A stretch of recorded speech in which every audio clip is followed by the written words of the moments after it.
Eggs Benedict, a special avocado toast, a special sandwich, and more. They're all available this month only at Briggs. Indeed presents hires you can't afford to get wrong, like a staff accountant at the height of tax season. Congrats, looks like the company owes, $50 in taxes. How about that? That seems low. Why only 50? Why do you care so much? It's not your money. This is a job for Sponsored Jobs. This is what happens when you don't sponsor your job on Indeed. Next time, get matched with quality candidates with Indeed Sponsored Jobs. Visit Indeed.com/hire now and sponsor your job today. Adam Gold in studio with my friend Ryan Monsine from the Aluminum Company of North Carolina.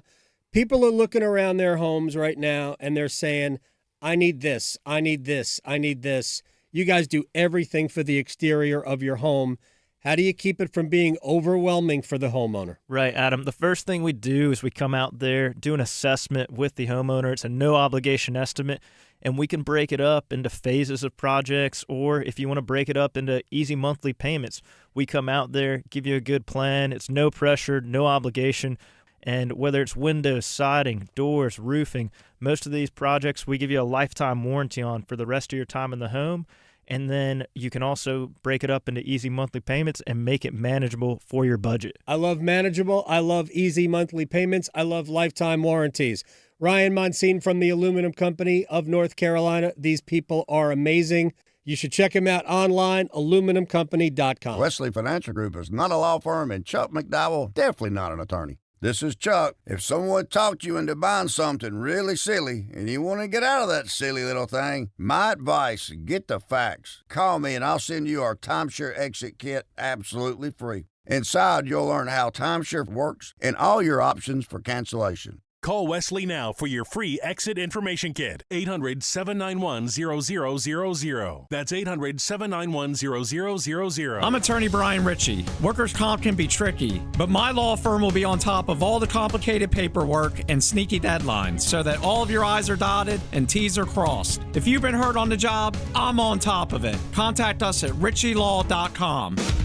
Broadcasting live from the Lenovo Studios. WCMC HD1 Holly Springs. 99.9 The Fan. The Triangle Sports Leader.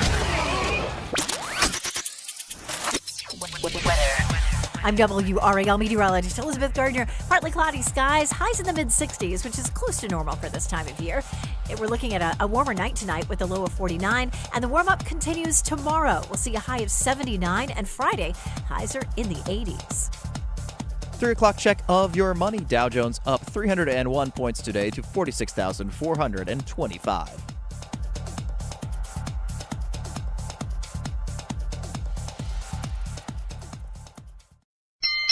Matheson has lost the stick, stall out in front, he scores! Carolina taking advantage. Now Miller trying to keep it in, he'll lose the handle, here comes Davidoff, and on Anderson, Davidoff shoots, he scores! Carrier trying to clear this one, comes out, empty net, and to the back of the net. A long drive there, as Evans just swept it about 170 feet. The Drive with Tim Donnelly on 99.9 The Fan. The Drive with Tim Donnelly here on 99.9 The Fan. Anything going on, everybody? Anything? No, I'm just kidding. We've been live here on 99.9 The Fan since 9 a.m., live and local, reacting to a few bits of news, some still actively evolving. The Hubert Davis situation came to a head, popped last night at about 9 o'clock. Hubert Davis fired from his role as head coach of the North Carolina Tar Heels men's basketball team. Will Wade, according to some insiders, darn near signed, sealed, delivered as the next head coach of LSU. And in case you're wondering, yeah, they haven't fired their current head coach at LSU. So there's an ongoing situation there. The Canes lost last night. I didn't get to watch the end of it because we were talking about Hubert Davis, but I rewatched it, and I don't know why I put myself through that. I'm Tim Donnelly. Max Gorin's pulling a doubleheader.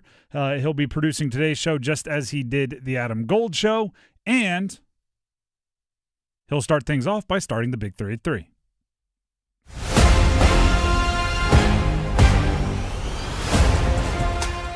Number 1.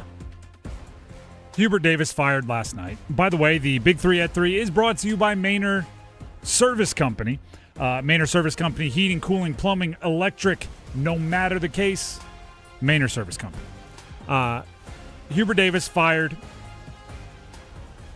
Tuesday at 9 p.m. Listen, we have 3 hours of this show. I hope many of you will stay with us. If you leave and come back, this will be a story throughout. There'll be plenty of time to talk future Carolina coaches, plenty of time to talk standards of the program, plenty of time for that. The first thing I want to say is there's a right way and a wrong way to do things. Tuesday, 9 o'clock didn't feel like the right way to handle Hubert Davis. Right? Somebody who, whether you agree or disagree with how he ran the program, whether you are somebody that goes, well, he's getting $5-point-something million to leave. What did we care? The guy loves Carolina. Point blank. Right? His family, right? Like, I believe he met his wife at Carolina. He played for Carolina. He assistant coached for Carolina. He coached for Carolina. He bleeds Carolina blue.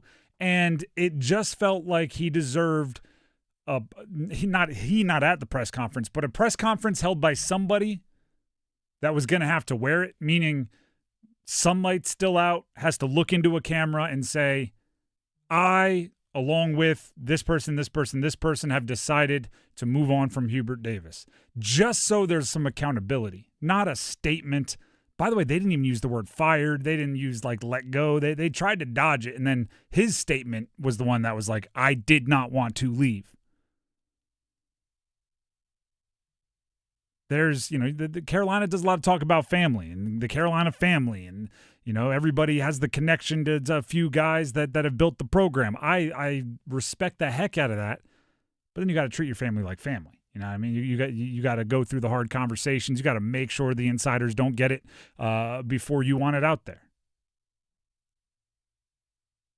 And then the next conversation starts. Because even though if you agree with me or not on what I just said, I think we all get to the next place at the same time, which is the number one rule about firing anybody, benching anybody in any sport, at any level, is if you're going to fire them or you're going to bench them or you're going to cut them, you better have a better person to replace them. So whether you think Hubert Davis was a great coach or a bad coach, once they fire him, it becomes absolutely the number one mission of the program to get somebody better into that role. No matter who it is.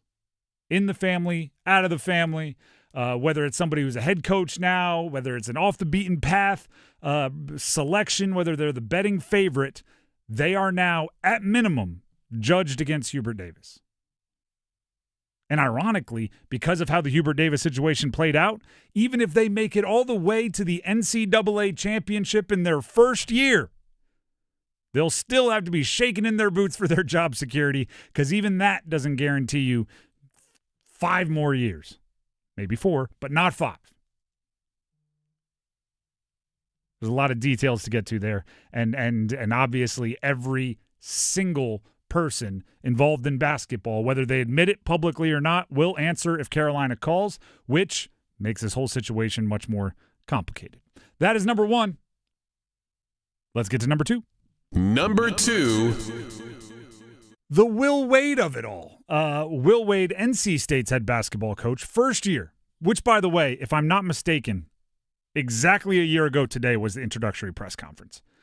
So we are 1 year into the Will Wade era, and it could be crumbling in front of our eyes. I can read the first thing I saw, okay? And this just to give credit where it's due, right? When stories like this are breaking, being first matters. The first thing I saw was Corey Smith, the editor of Pack Power, on a message board, responded to a message with text from an NC State source. I'm reading what he responded. Text from an NC State source. Wade to LSU is a done deal. Trust me, it's done. Get ready. And from there, I assume everybody that has sources was texting sources, calling sources, FaceTiming sources, DMing sources, trying to get to the bottom of it. John Rothstein, who is a national reporter, CBS Sports, has made some of the more, I would say, convincingly worded statements on Twitter. John Rothstein said, sources, LSU is working to hire McNeese's Heath Schroyer as senior administrator. That's McNeese's athletic director. Rothstein continued, the Tigers' head coaching job is not open, but LSU president Wade Rouse and Schroyer both previously hired NC State's Will Wade at McNeese and are on the verge of bringing him back to Baton Rouge. If you go listen, he did like a little podcast as well. I don't know what it's called, video vlog. 3 big things. The middle one is all about the middle thing in the 3 big things. Number 2 is all about Will Wade, and I mean he stops just a hair short from saying like they're going to be announcing him in 10 minutes. But he is pretty darn convinced that he will end up being the head coach at LSU. Again, he didn't confirm it, didn't put it past all the double confirmations, but Rothstein was not subtle with his hints. Here's what I'll start with. If he leaves for LSU, it's a blessing in disguise for NC State.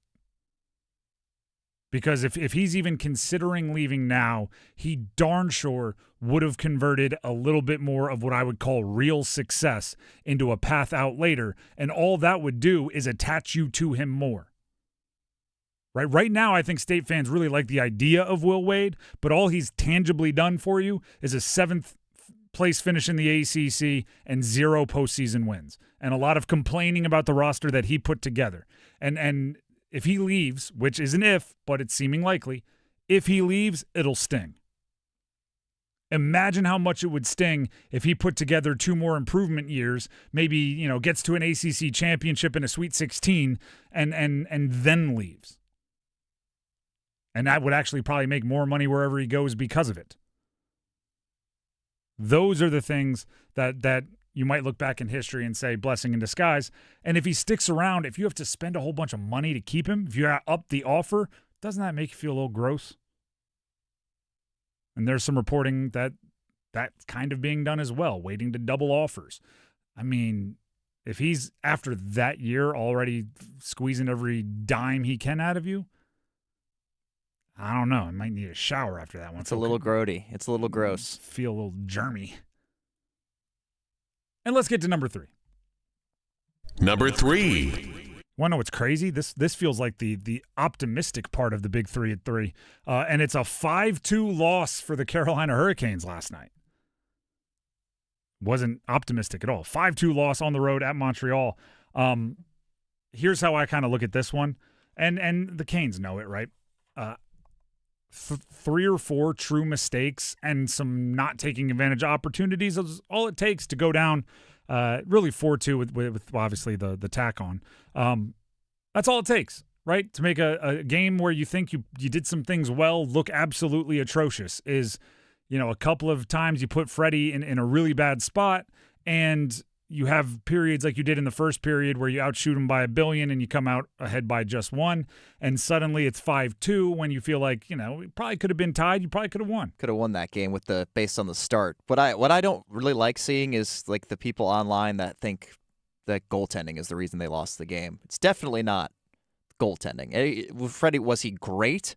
I wouldn't say he was great. It wasn't like game stealing or anything, but he was put in spots where it was tough to make saves. What really sunk them was the Miller turnover into a breakaway goal to make it 4-2 in the 3rd period. After that, felt like there wasn't much coming back. I mean, yet another instance of an opposing goaltender basically like stealing the game because you have 40 shots compared to their what it ended up being like 18 for Montreal, and they end up doubling you up on goals before the empty netter, make it 5-2. They got to find a way to break through on those, and they got to find a way to start playing with some leads and being able to hold on to them, because this is just yet another example. Go up multiple goals early, midway through the 2nd period, Montreal's back tied, and then they're in the lead, and it's something mental. It's got to be about playing with the lead. So maybe they just need to not score early so they can't be in the lead, because then maybe they'll feel like they need to chase it a little bit harder, but just one that you gave away, and based on the start, it felt like They could have. I saw it on Jordan Stahl's face too when he scored to go up 2-0. Like his reaction was like very subdued. He was like, "Oh," it almost was like, "Oh no!" Like we're up 2-0 now. Like what's going to happen next? Two goal lead, worst lead in hockey. That's kind of what I'm getting at with just like the 3 or 4 mistakes. You don't have to give up a ton of shots if one of them is like you lost Cole Caulfield. You know what I mean? Like that's one that's just gonna be a goal. He's got 45 of them. I don't know what he's up to. I think it was it's either 45 and 46 or 44 and 45 last night. That's all it takes. You know what I mean? Is 1 or 2 mistakes well placed and a game that you feel like you should have won is gone. And that's hockey in a lot of ways. And the Canes know that, and that one's going to be frustrating. But a 3-game road trip, take one in overtime, win one in dominant fashion, feel like you gave one away. You're not gonna be too upset about the overall. You'll just be upset about last night. They ended up taking away actually one of Cole Caulfield's goals, so he only had one. So 44 for him this year, but a multi-point night yet again. He's he's so good. They were doing a lot of taking goals away. On Victoria's birthday, she had Jarvis. She picked Jarvis in the first as first goal scorer. Victoria, the normal producer of the Adam Gold Show. She picked Jarvis in the first on her birthday, and they gave him the goal. Like the stats showed it and everything. The scorer never should have given it. It was clearly off the defender's stick, though. Jarvis was reacting. He was pointing right to Ehlers and everything. But they took it away and gave it to Ehlers. You shouldn't be allowed to do that on a birthday. Shouldn't be allowed to do it. By the way, shout out to, I believe, let me make sure I got this right. Brian and Holly Springs did get the first goal scorer correct. Ehlers in the first. He did say 5-on-5. It was not. But that's just a detail. That doesn't mean you don't get it right. Brian and Holly Springs, congrats. Canes hockey. Which, by the way, Canes Corner tonight at the local Jacob Slavin, 7 o'clock. You can hear it right here on 99.9 The Fan and on our YouTube, 99.9 The Fan, if you can't make it out to the local to see it live. Slavin's always a crowd favorite, and he'll be there telling stories and talking about the home stretch and everything else. So tonight, 7 o'clock here on 99.9 The Fan, Canes Corner, long-form interview with Jacob Slavin. When we come back, Hubert Davis fired. What does that mean for Carolina? Hubert Davis is probably bummed, and he should be. Carolina needs to act quickly. Stick around. Hey, folks, Dennis Cox here for my good friends over at Raleigh Weight Loss Center. If you are serious about the weight loss journey, you have to give Raleigh Weight Loss Center a call, 919-897-7506, or swing by RaleighWeightLossCenter.com and set up a free 15-minute phone call. Here's the thing about Raleigh Weight Loss Center, and I was part of the program. I can speak from this firsthand. No shots, no injections, no drugs, no steroids, none of the nasty side effects. Just restarting your metabolism. That way your body can do the natural thing. They've helped thousands of people lose anywhere between 10 to 20% of their body weight. I lost 15% of my body weight, more than 15% of my body weight, over 40 pounds, thanks to Raleigh Weight Loss Center. Again, give them a call, 919-897-7506, or visit RaleighWeightLossCenter.com. Set up that free 15-minute phone call. I'm living, breathing, walking proof that the plan can work. First 50 callers get a $100 discount. 919-897-7506. Results may vary. It's bow time. Finally, lunchtime. I'm starving. What's that? This is the Bojangler from Bojangles. Ooh, with the same bold flavor as their chicken? The same. And fries. The same. Huh. Well, I've got a PB&J. Yeah, that's not the same. A crispy fish fillet dusted in Bo's famous seasoning.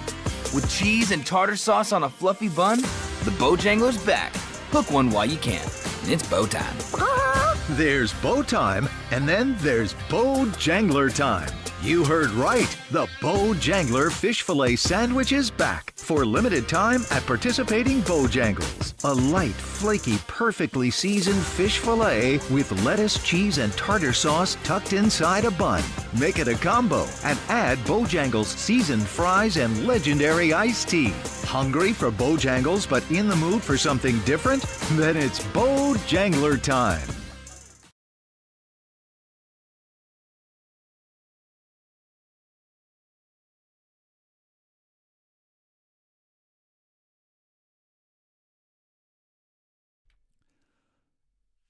The Drive with Tim Donnelly, 99.9 The Fan. You're just playing sad music? Is that what's going on? Bummer for Hubert Davis. I feel for him just as a human. He definitely cared about Carolina, wanted it to work, didn't work out. Looking at the situation, however, there is a real crossroad that Carolina basketball is at right now. Like a serious two paths are diverging in front of them, and they have to choose which way to go. And you might, perhaps, maybe be able to walk down the fence and satisfy both, but that is making your job significantly more difficult. And the question is simple. Do you stay in the family or do you go outside the family? Carolina, I talked about this earlier on our little live breaking news updates in the morning. Their lineage is crazy. Okay, one of my favorite facts, and it could be nothing more than a fun fact, but one of my favorite facts about Hubert Davis is this. Hubert Davis was coached in college by Dean Smith. Dean Smith was coached in college by Fog Allen. Fog Allen was coached in college by James Naismith, the creator of basketball. 4 generations of and Carolina basketball is at the inventor of the sport. Right? This is like when a family tells you like they can trace their lineage to the Mayflower, right? Like they came over on the first boat to the New World in basketball. Hubert Davis learned from a guy whose coach's coach was James A. Naismith. That's how crazy this is, right? That's why Carolina cares about the family. There's no, as far as I'm concerned, I even went back and looked up Kansas because Bill Self played for a guy, Hansen. Hansen, legendary coach, learned from legends, doesn't trace right back to Naismith, even though it's Kansas. Right? There's not many, if any, that I could find that have that kind of direct path to the Mayflower of college basketball.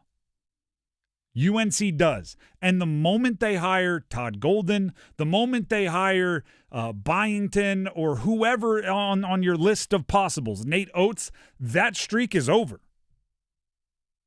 That's what you'd be giving up. I'm not saying it's the wrong thing, but I'm saying you might want to think about it.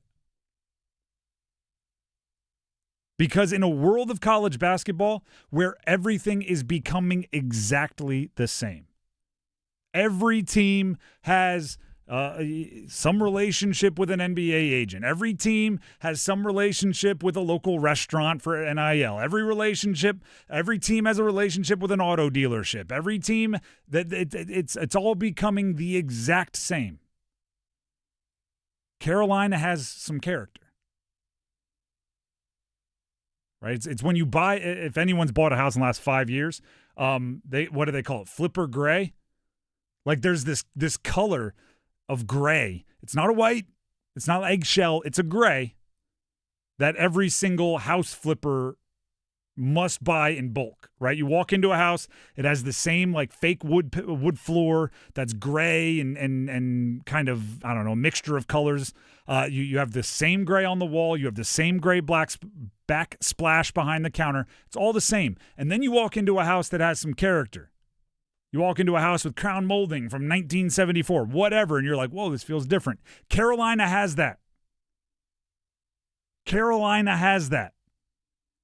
And the moment you go to TJ Otzelberger, you're ripping out that crown molding and you're putting in flipper gray. Which, who knows, might boost the value of your house, right? I'm not saying it's a bad decision, but I'm saying before you rip out that crown molding, you better be darn sure you want to. Because you can't find character like that on the market. Now, here's the hard part. Not a lot of options in the family. Stephen A. Smith's going crazy for Kenny Smith. I don't know about that one. There's one that was brought up to me by Paul Ihander earlier today. I hadn't heard of it, not hearing about it a ton, but Jawad Williams, who was a member of the Rashad McCants, Ray Felton, Sean May National Championship, actually played for Matt Doherty for a year. He is an assistant for the Cleveland Cavaliers. That guy has no chance of being the next coach of Carolina. No chance unless they find the requirement that they go in family. Which is that can't possibly be the case. There's no way that they look at, like, if anyone's suggesting like someone like that, it's an assistant that's in the Carolina family, or somebody that could be good but doesn't have head coaching experience. Like, it's just not going to happen. That's exactly what just happened with Hubert Davis. Is they hired a guy in the family that had no previous college head coaching experience, and he was decent. Like, he wasn't. I don't think he was a bad coach, but he was decent. But he didn't have that experience. 5 years later, now look what happened. Well, they move on from him. That's what you have to decide. You have to, and actually, part of the Carolina conversation, we can go into this, is looking at all of the things that have gone wrong. And let's go Carolina football, Carolina basketball, Hubert Davis, like everything that has gone wrong, and deciding why they went wrong. Okay? Did Hubert Davis, did that not go well because he didn't have previous head coaching experience? Or did it not go well because he was reluctant to adapt to modern college basketball? Because I lean towards the latter more than the former. Right? I believe the struggle happened when he was the last to hire a GM. I believe the struggle happened when he was still depending on 4-year players to level up, and everybody else is going, heavy transfer portal and one and done guys, and he was still doing the old school thing. Looking at what went wrong with the Bill Belichick hire. Right? That's somebody without college experience. Is that the mistake? Because that would play into somebody like Billy Donovan, who many are calling for, right? Billy Donovan, like Belichick, proven, right? Bona fide. Resume solidified. Legacy untouchable. Well, he's proven at the college level too, though, which Belichick was not. But not this college level. Right? He won his back-to-back NCAA championships with 3 first-round picks electing to come back for year 2. That's true. And it was 20 years ago. That doesn't happen anymore. That's a different world. That's a different sport. If he comes back thinking, I'll do what I did at Florida, or I'll do what I did when I was working with Patino, or I'll do what I did at Providence or whatever. None of it is going to work. Not saying he can't adapt, but you better be darn sure he's willing to, and surround him with people, which is, again, a mistake they made with Belichick, surround him with people with college current experience. Right? If Billy Donovan shows up and he brings everybody from the NBA talking about we're the 33rd NFL team, it's not going to work. Right? And listen, I think Jawad Williams is the longest shot that we've brought up on this show. Every other name I've thrown out there, whether it's Billy Donovan, Nate Oates, Otzelberger, Byington, Golden, we could throw in Dusty May, Ben McCollum. I think all of those are more likely, but more likely doesn't necessarily make it the correct. Because, I can find a ton of examples of good coaches that had never been head coaches before. There's one of them 8 miles away from Carolina. He had been an assistant coach and a former player, and he's racking up wins at a pretty impressive level. Yeah, that succession plan has worked out well. Well, for Carolina in this one, it's like before. To me, it's kind of like a grocery store with a loyalty program. Like they got the Vic card at like Harris Teeter, right? And they got the deal on Hubert Davis. But now maybe they want to go to Erewhon. And they're getting the premium stuff, and they got to be willing to pay the premium price to get the premium product. So we'll see if they are making that bump up in terms of quality. Which leads me to another conversation, and this will be real quick, and we're gonna have to get to all of this as much as we can today. Would you rather have? Because you're gonna have to pay 5.3, whatever it is, 5.3 million to Hubert to leave. If you do go after a Todd Golden, guess what? His buyout's $16 million. If you go after Alabama's Nate Oates, waiting till April 1st, which is another week, his buyout becomes $10 million. Arizona's Tommy Lloyd, $11 million. Michigan's Dusty May, $7.5 million. Right? So would you rather have maybe a lesser name who you can immediately cut a check for $10 million in NIL and more funding, or would you have to pay those buyouts and get a player who's more accomplished? It's all a different world right now. All a different world. And you have to take all of that into account, and you better gosh darn get it right. Because the best case scenario, right, if you're looking for an example of Carolina getting back to the promised land, is what went on from Doherty to Roy Williams, right? That's things aren't looking good. Is Carolina still the care? And then, boom, Roy Williams showed up, gangbusters, national championships. The bad is what we've seen happen with Indiana, right, where it was implausible. It was impossible that Indiana would be anything other than like a top 10, top 5 job in the country. But if you string together enough bad decisions, head coach, eventually you're not a top 5, top 10 job anymore, despite the fact that everybody wants you to be. Like, that's what's on the line now.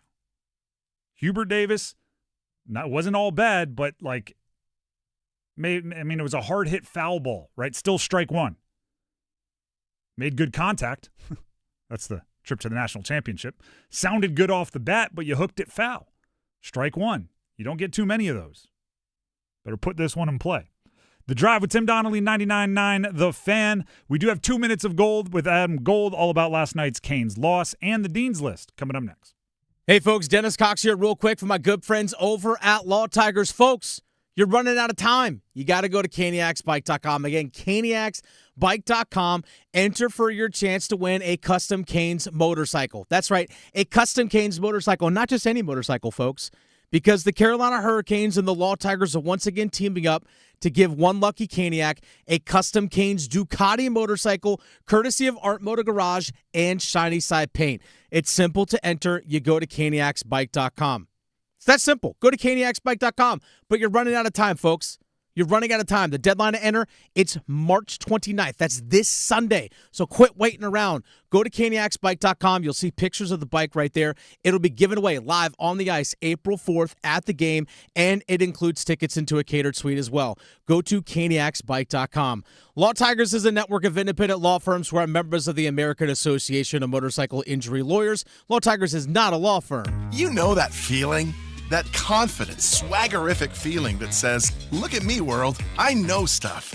Own that feeling with PlaySmart, a fun new go-to resource from the North Carolina Education Lottery. With PlaySmart, get to know the odds, learn tips, set limits and budgets, and make the most of your play.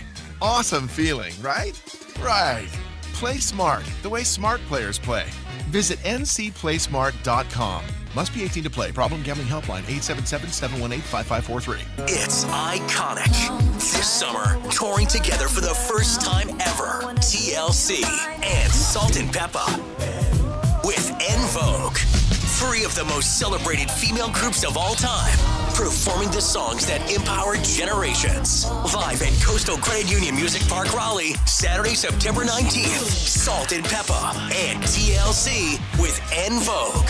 Get tickets this Thursday at 10 a.m. at livenation.com. Part of the Mattress Warehouse Concert Series. Pump up the volume. Business moves fast. Orders roll in, deadlines close in. When you ship with USPS Ground Advantage, you can keep up with confidence. Every package stays in our secure network from dock to door. And with nationwide reach, dependable tracking, and upfront affordable pricing, you get built-in peace of mind. You run the business. We run the routes. Visit USPS.com/Ground Advantage to learn more. Need life insurance but have diabetes, high blood pressure, or on anxiety meds? If you're a 50-year-old male, even porky, or with type 2 diabetes, $1 million of life insurance may only cost you about $200 a month. For affordable term life insurance, call Term Provider and speak with Big Lou at 800-777-1225. 800-777-1225 or visit biglou.com. Remember, Big Lou's like you. He's on meds too. 800-777-1225.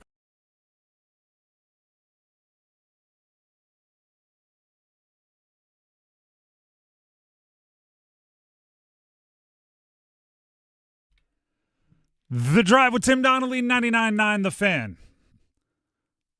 I mentioned earlier that at least it appeared to me, the post that started all of this chaos around NC State for today. Obviously, there have been rumblings about LSU and Will Wade for a while, but kind of the nudging that got the ball rolling downhill today was a post from the editor of Pack Power, Corey Smith. Corey just confirmed with us he's going to be joining the show on the Hester Automotive Group hotline at 4. So in a half hour from now, we'll talk to the guy or one of the guys that nudged this giant snowball downhill. In the meantime, we're going to keep the show going as normal, and at this time, it's time for 2 minutes of gold with our very own Adam Gold, all about the 5-2 loss for the Carolina Hurricanes on the road at Montreal yesterday. My 2 cents would be there is some kind of stereotypical, although we all disagree with it, we know the stereotype Canes reaction, which is, you dominate the first period, you're up by 1. Oh, no, this is setting up poorly. And then bada boom, bada bang, it ends poorly. We'll see if Adam agrees. This is 2 minutes of gold.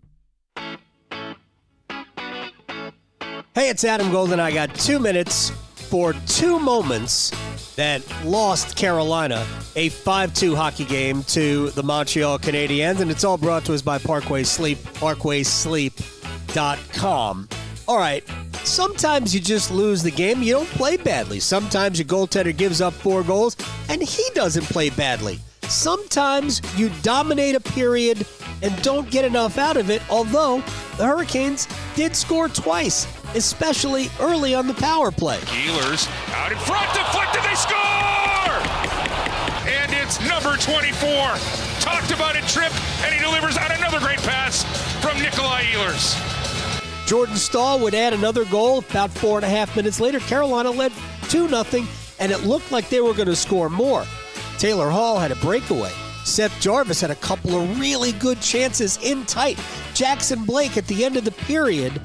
But about 12 minutes in, hey, a bit of good fortune for Montreal. They got a clean shot from the point. It's deflected in, and Montreal now gets the goal that gets them within 1. If the Hurricanes lead the period 2-0 after 1, I think we all look at it a lot differently. But it's 2-1 because of a great play by Montreal. Sometimes the other team plays well too. They put their shorts on one leg at a time as well. And then Carolina gives up the second goal. Maybe that's a bad rebound from Freddie, but a good play by Cole Caulfield, who should have scored earlier on the power play anyway and missed. Carolina, by the way, killed off a 5-on-3. Should be noted against one of the best power plays in the sport. Hurricanes were 3 for 3, shorthanded tonight. And this moment right here, at the end of the second period, could have been the difference when Carolina was already down 3-2. Suzuki out in front. Anderson with the waiting game and wins it. What a save! Mr. Anderson at the period to keep it a 1-goal game. It was a 4-on-3 power play for Montreal at the end of the period because of some screwy penalty they called on Jordan Martinook. We move on. But ultimately, the Hurricanes lose 5-2 after the empty net goal. I think everything's okay in Carolina Hurricanesville. Time to take a chill, everybody. Parkway Sleep Health Centers. Sound sleep, sound health, sound off for getting a grip. You're not going to win every night, people. We'll see everybody Saturday. The Drive with Tim Donnelly, 99.9 The Fan. Thank you very much to Adam Gold for 2 minutes of gold. Quickly, as we do every day, it is time to run through some Dean's List.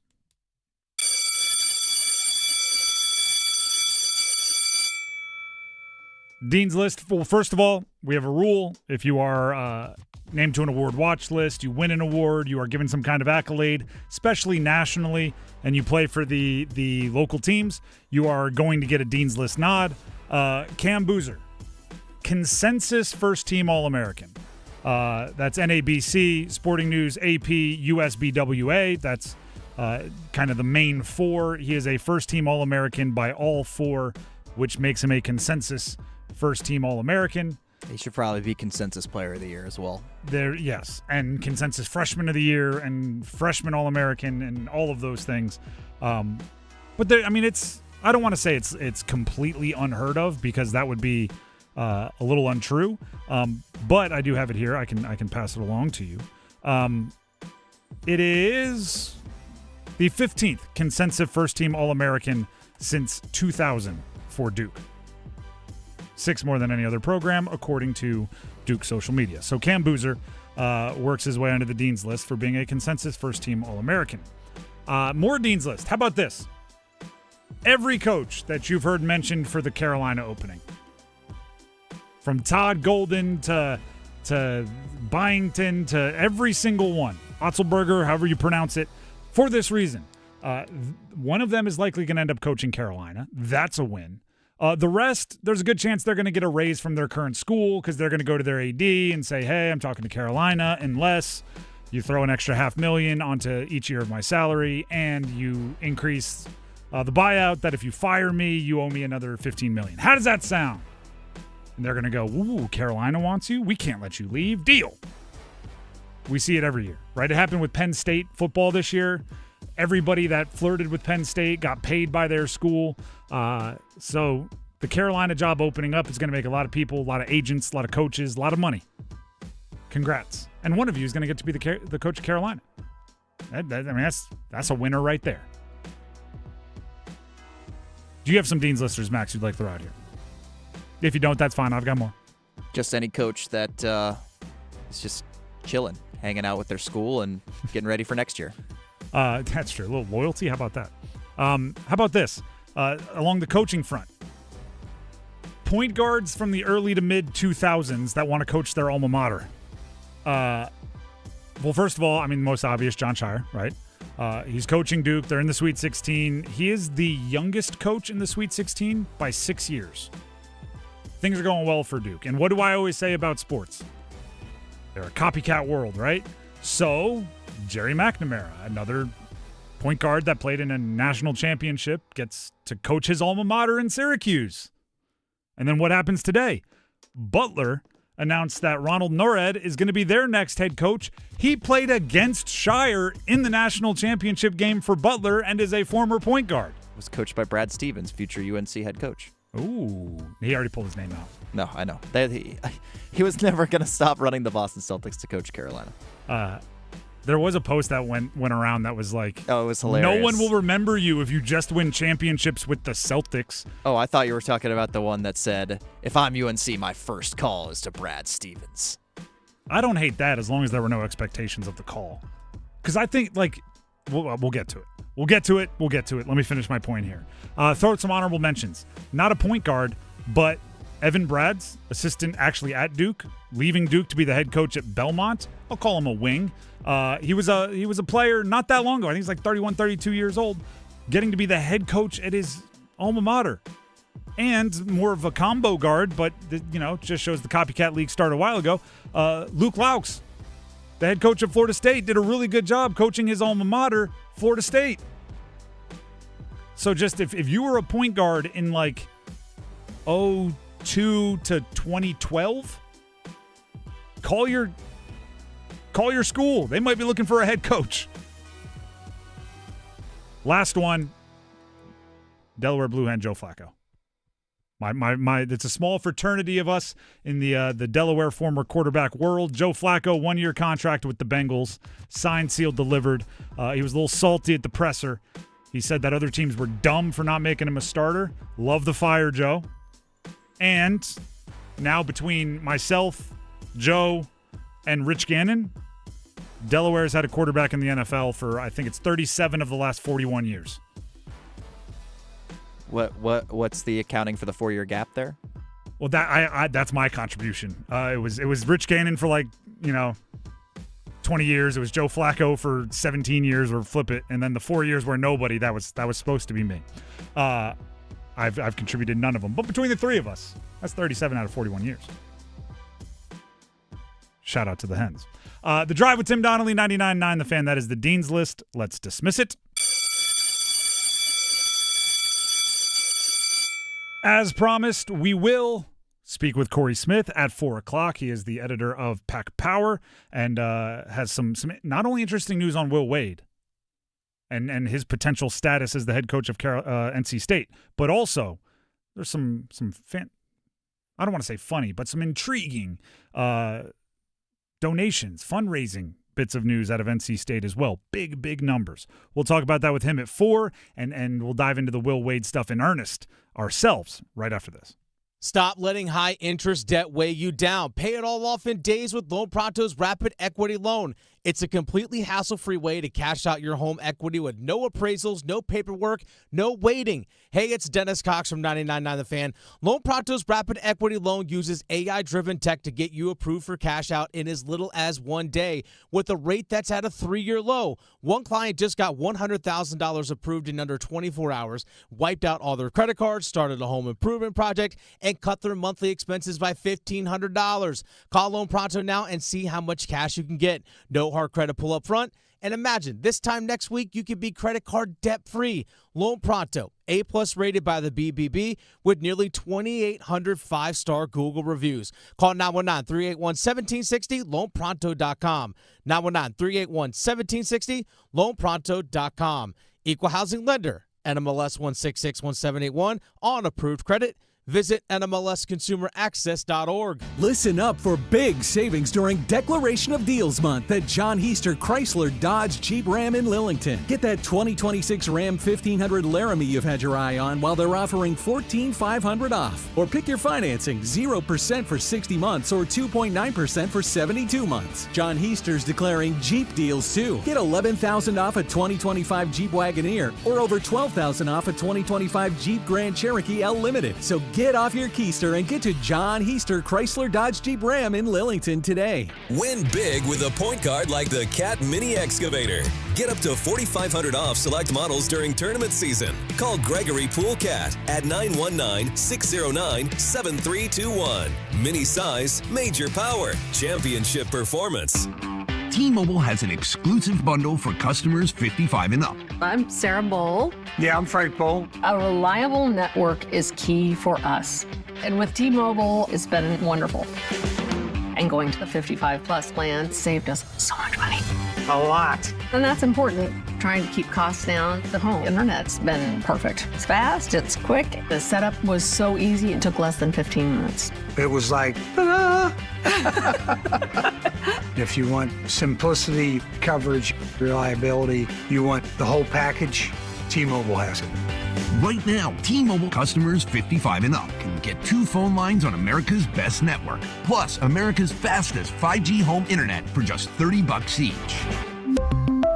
$30 per month each line with autopay plus taxes and fees. Minimum age 55. Pricing for home internet rely on 2 lines of Essentials Choice 55. $35 connection charge per line required. Best mobile network and fastest 5G home internet based on analysis by Ookla of Speed Test Intelligence data 2H 2025. All rights reserved. I'm attorney Brian Ritchie. Getting hurt in a car wreck comes with all kinds of stress and frustration. But when you call me, I'll be on top of all of it. So all you need to worry about is getting better. If you've been injured in a car wreck, I'm on top of it. Contact us at richielaw.com.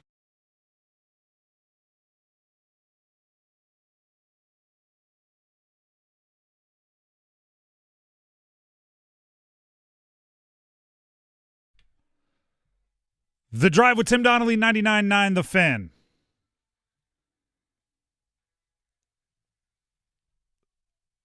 The will Wade, will he, won't he leave thing, I'm just let it. Even if he stays in Raleigh and he coaches this year and maybe he gets a little extra money, right? With all of the drama that has played out over the last 24 hours, I'm kind of tired of it already. And don't take this the wrong way as me saying like Will Wade did something wrong this year or did something bad, right? It's the first year. There's going to be growing pains, but you haven't earned the right to be this dramatic.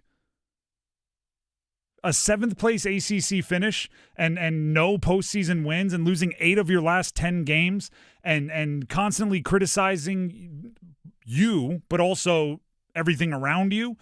He always included himself. I'm not saying he was, unaccountable, but I'm saying there was a lot to be desired, a lot left on the table for State this year, and to already have this whole "am I going to leave, am I not" thing is kind of ridiculous. Especially because this isn't 1983. Right? This isn't Jim Valvano, who actually hosted like a radio show, but that was when you heard from him. If Will Wade wanted to, he'd grab a microphone right now, jump on any social media and say, he could do the Leonardo DiCaprio meme. He can call us. I'm not bleeping leaving. He can call us right now. 919-860-5326, Will. And if you're calling in and you're going to pretend to be Will, we'll catch you. Don't try to do that. But my point is, today's NC State's day of giving, right? This is the day they've got their hands out to their alumni trying to raise money for your program, and there's not even a "I'm not leaving" statement out there, which means you're at least considering it, which means what are we doing here? You coached for 1 year. You're under contract beyond. There's a $5 million buyout you'd have to pay. It does drop to $3 million April 1st. If you're going to just stall till April 1st, I'll lose even more respect for you if it's, April 1st in 10 minutes and then all of a sudden you decide you need to bounce. The not flatly denying it in the post-game presser when you were asked about it, it's starting to feel calculated. Max, I've been telling you all year, I give Will Wade a lot of credit for carefully choosing his words, and I think he goes into press conferences knowing what message he wants to get across. When he wants to rant and rave about his team, I think that's intentional. When he wants to defend his team, I think that's intentional. When he wants to be boring, I think that's intentional. I think he's playing 3D chess in a lot of ways where we're playing tic-tac-toe when it comes to his communication with the media. What did he do? What did he do when he was asked about the LSU rumors? Well, my first interpretation of it was that he was shutting it down, but then if you go back, and the first thing he said is that job open? No. Not yet. He started it with, well, is that job open? No. Which, factual, right? Factual. But also is kind of like when a coach says, he's my starting quarterback right now. Right, which means 10 minutes from now, if he benches him, I wasn't lying then. He was my starting quarterback right then.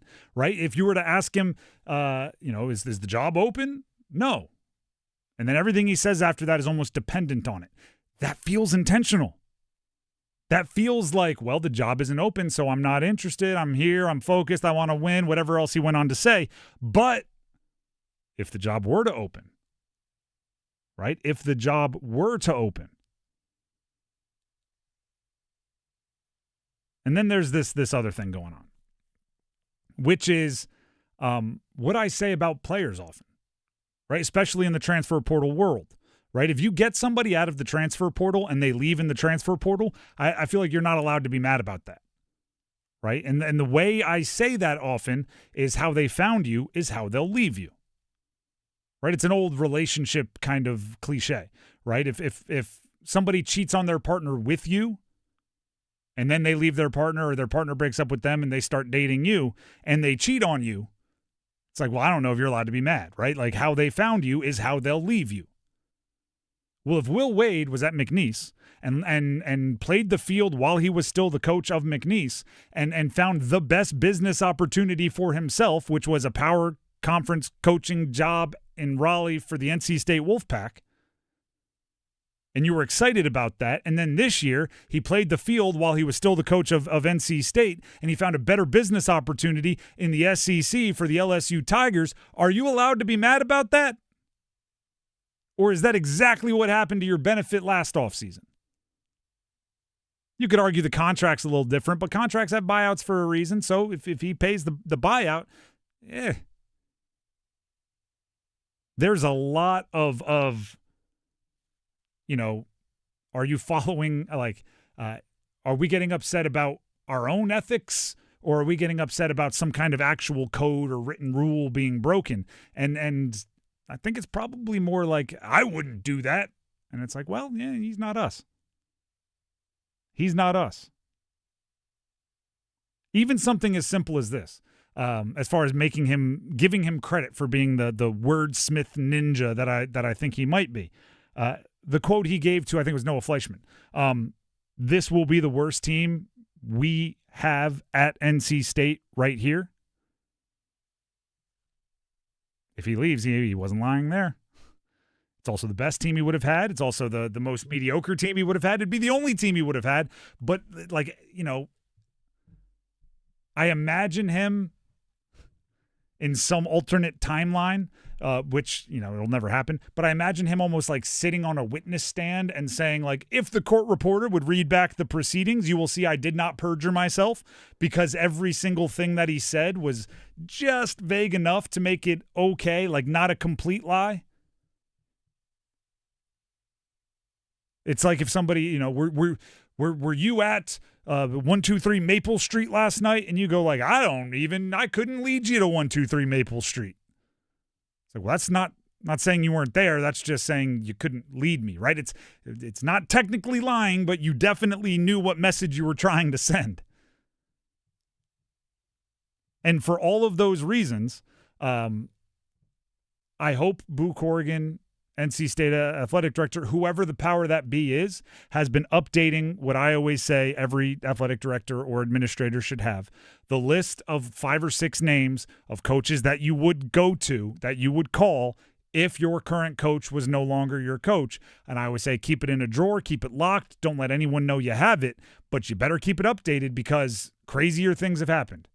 Right? Whether it be a coach gets in a scandal and now all of a sudden you need a new one, whether it's a coach gets a true Godfather offer from like the NBA, or a coach retires surprisingly like Tony Bennett, right? You need to have that updated, and there was probably some temptation when you hired your coach last offseason to go, all right, we got a couple years where I don't have to update it. Oh, no, not with that guy. I hope they have it updated, and if they're not, I hope they're updating it pretty aggressively right now. And if this is a milking for more money, I'll tell you how I would deal with it. And I will say this: it's way easier said from my position, where I wouldn't actually have to do it, than if I were sitting in the athletic director or the board of trustee, whatever seat that gets to make these decisions. If he came to me and said, listen, LSU's going to hire me, they're going to pay me this, they're going to give me this in NIL, they're going to do this, they're going to do that, I would say, I would take that offer if I were you. It'll be $5 million in buyout that you need to pay me, and we may use the numbers you just gave us as a barometer or a measure for our next guy and try to fundraise for him. But if you think a 7th place ACC finish is enough to come in here and bully me out of more cash from my donors, from my fan base, from my athletic department, got another thing coming. Which it appears could potentially be the case if you read into the reporting by Matt Moscona from Louisiana, 1045 ESPN down there, and LouisianaSports.net. Said Will Wade met with NC State officials today to discuss reports around a potential return to LSU. NC State is expected to make a competitive offer within 24 hours to keep Wade in Raleigh. Can confirm LSU is working to bring McNeese AD Heath Schroyer to Baton Rouge. The combination of Schroyer and LSU president Wade Roos, I know you and I both struggled to pronounce his name, is thought to be enough to lure him back. Wade's $5 million buyout at NC State drops to $3 million after April 1st, and LSU is content to wait another week to make a move. Yeah. The thing at the end, too, if Wade stays in Raleigh, Matt McMahon will return as LSU's coach next season. It sucks to be Matt McMahon right now. It has to. Absolutely. Absolutely. And there's probably some part of him that wants to take the high road and go like, you're not going to leave me flapping in the breeze. I'm out. But if he says that, he probably doesn't get the buyout that he's entitled to, which I believe is more, it's like $7 or $8 million. So he has to sit there and eat all of this trash he's being fed just to ensure a gigantic life-changing payday if that were to happen. And he might end up coaching LSU again next year, likely as a lame duck coach, because everybody will know that this went on, which is not fun for anybody. Now, we're getting ready to talk to Corey Smith, Pack Power editor, in a second, but I will say this. After that conversation we just had, if you're not furious at Will Wade, LSU, whoever, I don't know if you're allowed to be mad about players hitting the transfer portal. Like, this is why I do say players need to be able to look out for number one and make the decisions that they say they think is best for them, because coaches are doing it and they control these players' lives in a lot of ways. So it's gross, but it's happening, and players shouldn't be the only ones that are not allowed to do it. The Drive with Tim Donnelly, 99.9 The Fan. As promised, we'll have a little football at 4 for you, but it will include a conversation with Corey Smith from Pack Power. That's coming up next. Stick around. Texting privacy policy and terms and conditions posted at textingterms.us. Texting enrolls you for recurring automated text marketing messages. Message and data rates may apply or price stopped. Opt out. Hey, man, how did the date go? I had to cancel. I don't get paid until Friday. You didn't know that you can get up to a $750 paycheck advance with the current app? Where was that information yesterday? Just text them. See if you qualify. $750? Boom. And right now, they're offering a $75 bonus when you set up an eligible direct deposit. Think I should call her back? Yeah. Need money before payday? Current has you covered. Set up an eligible direct deposit to see if you qualify for a paycheck advance of up to $750. Hurry and receive an extra $75 sign-up bonus right now. Text BETTER to 323232. That's BETTER to 323232. BETTER to 323232. Paycheck advance is offered by FindCo Advance LLC, a financial technology company, not an FDIC-insured bank. Eligibility and available amounts may vary and are subject to change at any time. For full terms and conditions, visit current.com/radio or call 1-888-851-3177 for more information. It's bow time. Finally, lunchtime. I'm starving. What's that? This is the Bojangler from Bojangles. Ooh, with the same bold flavor as their chicken? The same. And fries. The same. Huh. Well, I've got a PB&J. Yeah, that's not the same. A crispy fish fillet dusted in Bo's famous seasoning. With cheese and tartar sauce on a fluffy bun, the Bojangler's back. Hook one while you can. And it's bow time. There's bow time, and then there's Bojangler time. You heard right. The Bojangler fish fillet sandwich is back for limited time at participating Bojangles. A light, flaky, perfectly seasoned fish fillet with lettuce, cheese, and tartar sauce tucked inside a bun. Make it a combo and add Bojangles seasoned fries and legendary iced tea. Hungry for Bojangles but in the mood for something different? Then it's Bojangler time.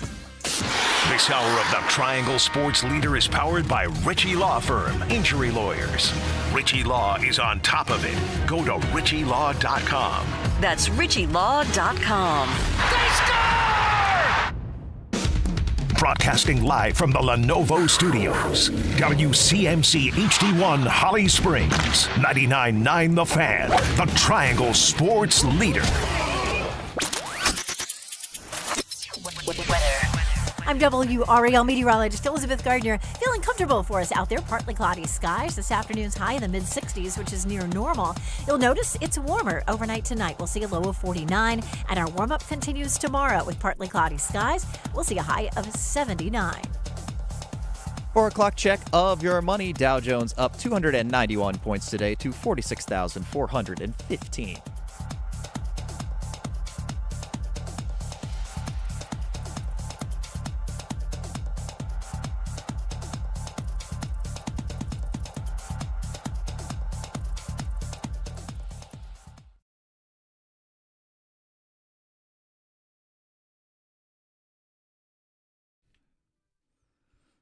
The Drive with Tim Donnelly, 99.9 The Fan. For those of you just tuning in and maybe have been under a rock for the last 18 hours, Hubert Davis has been fired as the head coach of Carolina men's basketball, and Will Wade, many insiders have on the 5-yard line going in on taking the LSU job, which is not even open. So we're continuing to monitor that situation. And to help us do that, on the Hester Automotive Group hotline, we are joined by Corey Smith of Pack Power, an affiliate of 247 Sports. Corey Smith, the editor over there, friend of the station for sure. Corey, first of all, thank you very much for joining us. And we do promise football at 4 here on this program. So before we get to the Will Wade of it all, give me something football. How was Pro Day for NC State? Yeah, Tim, I appreciate you having me on, man. It's been a busy day, but yeah, Pro Day yesterday was an entertaining one. Obviously, Justin Jolie would have liked to have tested better than he did. Not exactly the vertical that he wanted to have, and not the broad jump that he wanted to have. But one guy that surprised a lot of people and a lot of scouts out there was Kean Sloan, who is an edge rusher for NC State this past year. Had a 35.5 vertical as an edge / linebacker.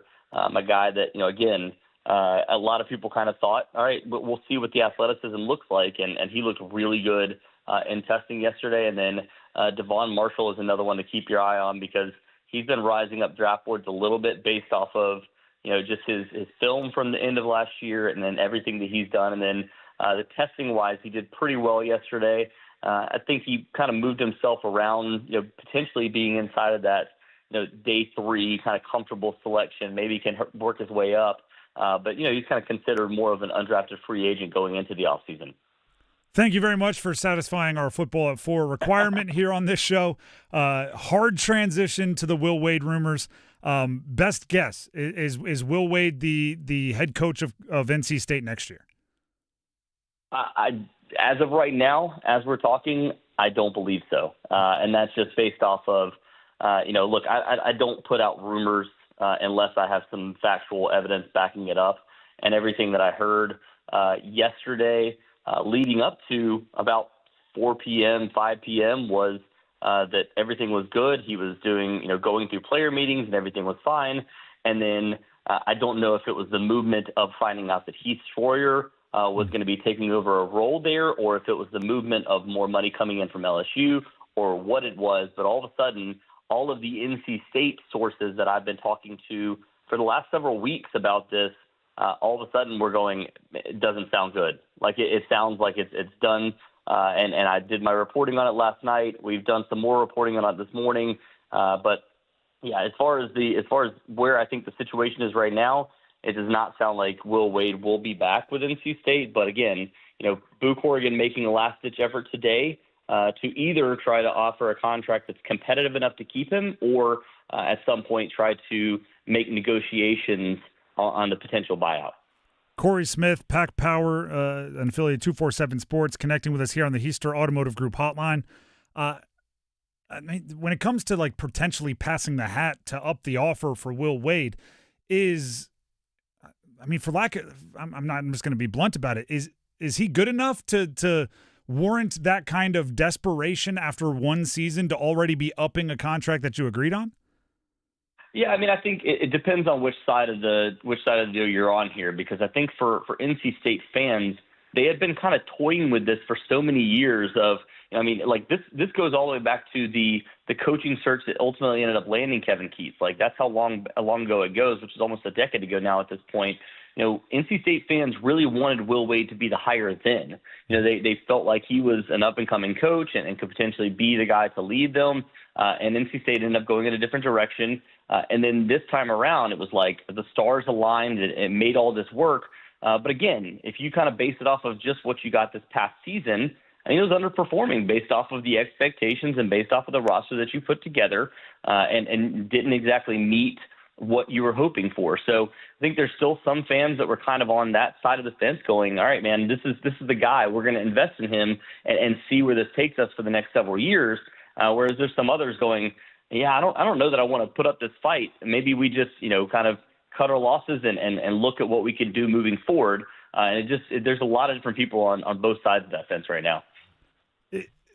Did it appear to you that Will Wade had any fun this year? Because when I look back on it, right, if somebody is leaving a job that many of us would consider some form of a dream job, you'd imagine that it would be tough for him. But thinking back, I don't know. I just got the vibe that it was kind of more labored for him than I think it should be to coach NC State.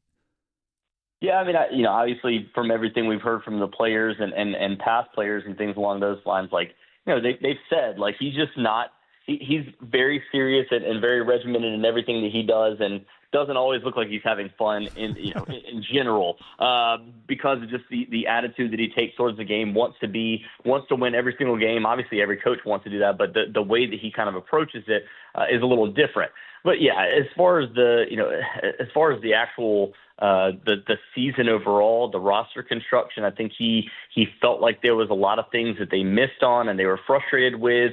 And as far as the actual way that the season went, he felt like they missed a lot of opportunities. And I think that kind of played into it too, not necessarily his decision to potentially move on, but, it played into it to the point where it just made it more of a labor, like you're saying. The fact that you lose to a Georgia Tech, you lose to, a team like Notre Dame on the road. Like, those are two teams that did not make the ACC tournament, much less even competitive for the NCAA tournament. So you miss those kinds of opportunities, and it led to some serious frustration for him internally and with the way that things were run. And then the fact that you lose, almost go 500 at home this past season too. And that was something that was really devastating for him, where he wants to be able to continue to build that fan base, and just didn't see that come to fruition as much.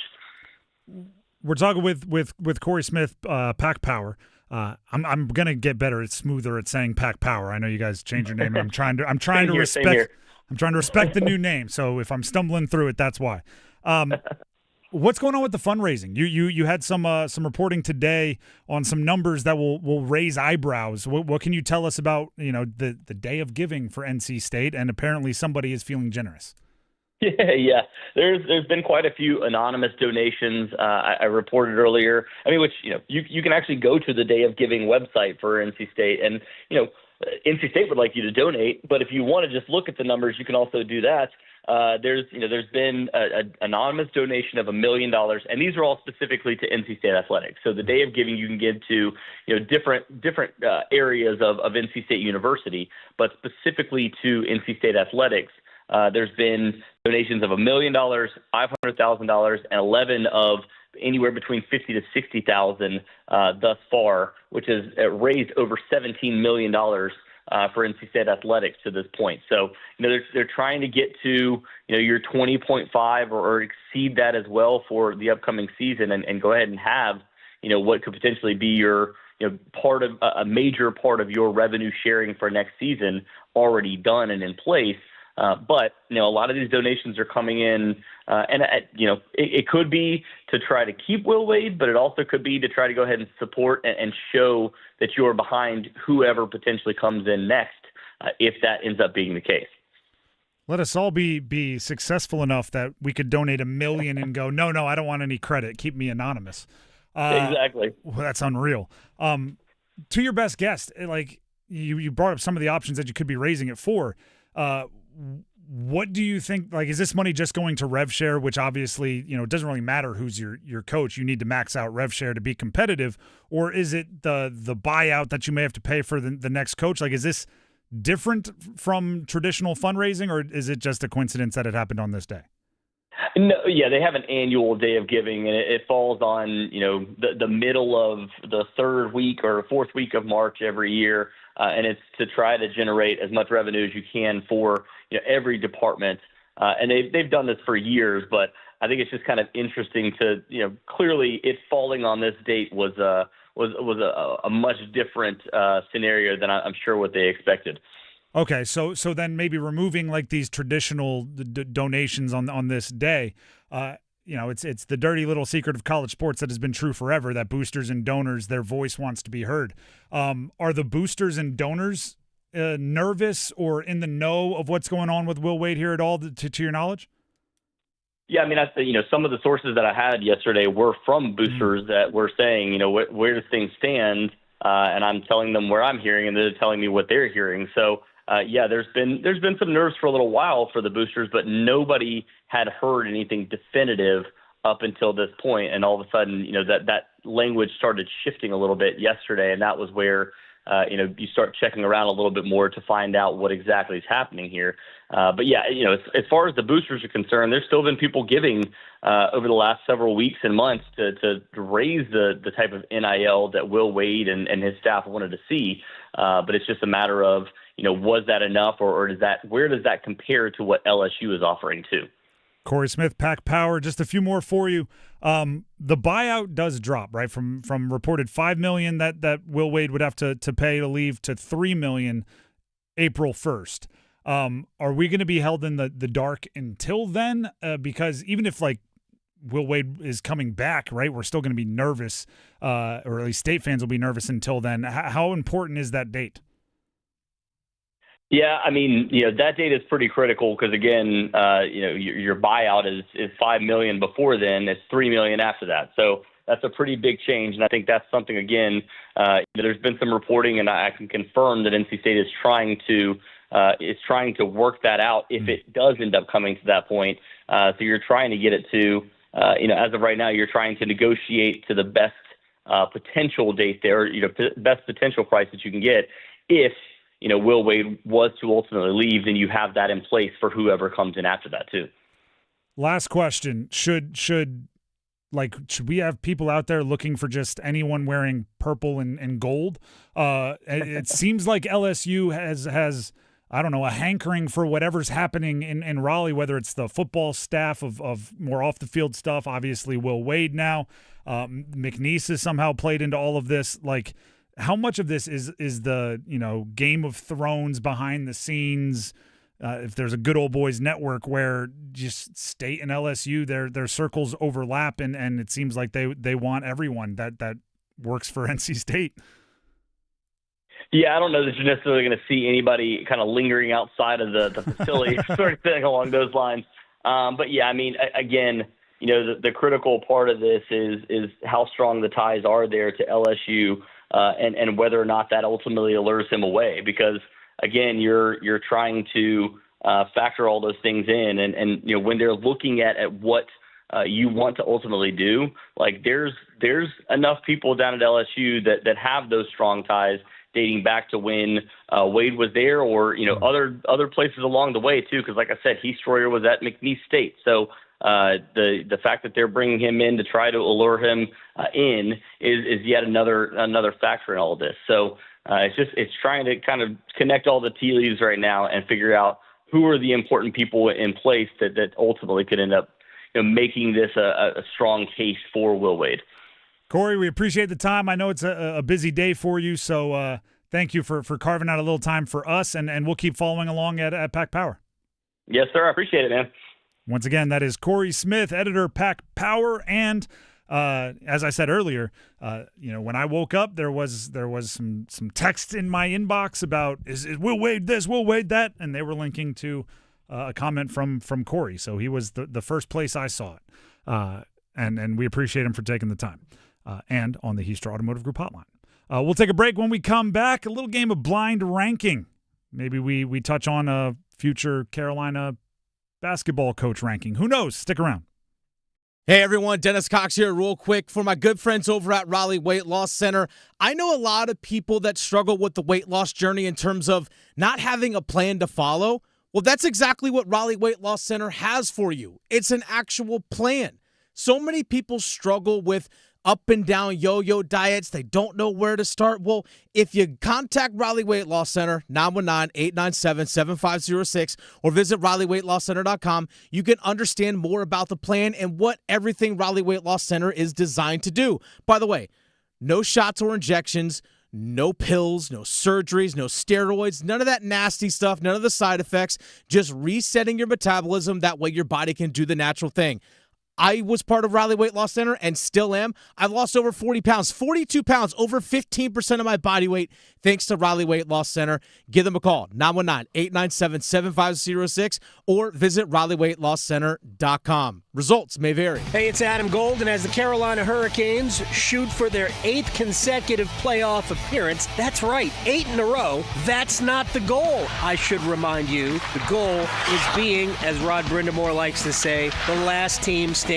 What do they need? Who will get them there? You know where you can find the answers on every episode of the Canes Corner podcast, live on YouTube after games, and wherever you get your podcast. Rate, subscribe, like, share, tell your friends. Stay informed with The Rundown, the daily newsletter from High School OT that delivers high school sports news and insights straight to your inbox. Brought to you by High School OT and powered by our sponsors, First Carolina Bank and Smith Douglas Homes. Subscribe to The Rundown at highschoolot.com. The NC Courage are back for the new season at First Horizon Stadium at WakeMed Soccer Park. Watch the Courage take on Bay FC Saturday, March 28th at 7 for Game Changers Night, honoring local youth players, presented by Bojangles. Reserve your seats now at nccourage.com. I checked Allstate first and saved hundreds on my car insurance. Really smart. Unfortunately, I didn't check if I took the gas hose out of my car's tank. Ooh, not smart. And I drove off while still attached to pump number 3. Yeah, checking first is smart. So check Allstate first for a quote that could save you hundreds.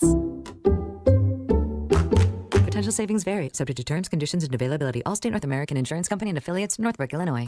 Jackson Hewitt has a great tax prep deal, $149 or less. Missing out is like ignoring the check engine light in your car. You'll regret it. Seriously, the price is only $149 or less, no matter how complicated, so don't wait. Like when you get a password expires today alert or you're shopping online and there's only one item left. It's like your taxes are in the cart. Just complete the purchase. Hurry! This deal for $149 or less is like your phone at 1%. It's about to power down. Limited time offer for new clients on federal returns. Participating locations only. Terms at jacksonhewitt.com/149.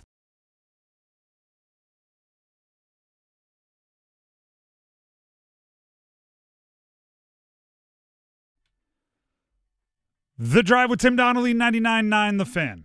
Thank you once again to Corey Smith, Pack Pride, for joining us. And that conversation. Pack Power. Goodness gracious. I was doing so well with that. I was stumbling through it, but I hadn't messed it up entirely. They are now known as Pack Power. It's the 247 affiliate for NC State. And Corey joined us on the phones just moments ago. That'll be posted on our YouTube and podcast and everything. So if you missed it, there will be more opportunities for you to catch it. And our app, 99.9 The Fan, YouTube, 99.9 The Fan, the channel, subscribe. Those are probably the easiest ways to find it. Speaking of 99.9 The Fan, 7 o'clock tonight, there will be a Canes Corner long-form interview with Carolina Hurricane Jacob Slavin. Mike Maniscalco and Slavin will chop it up for an hour here on 99.9 The Fan. So that's starting at 7 o'clock. If you can't make it out to the local to see it in person, you should absolutely check it out on 99.9 The Fan. With that being said, Wednesdays around this time, you know what time it is. We always get to a blind ranking.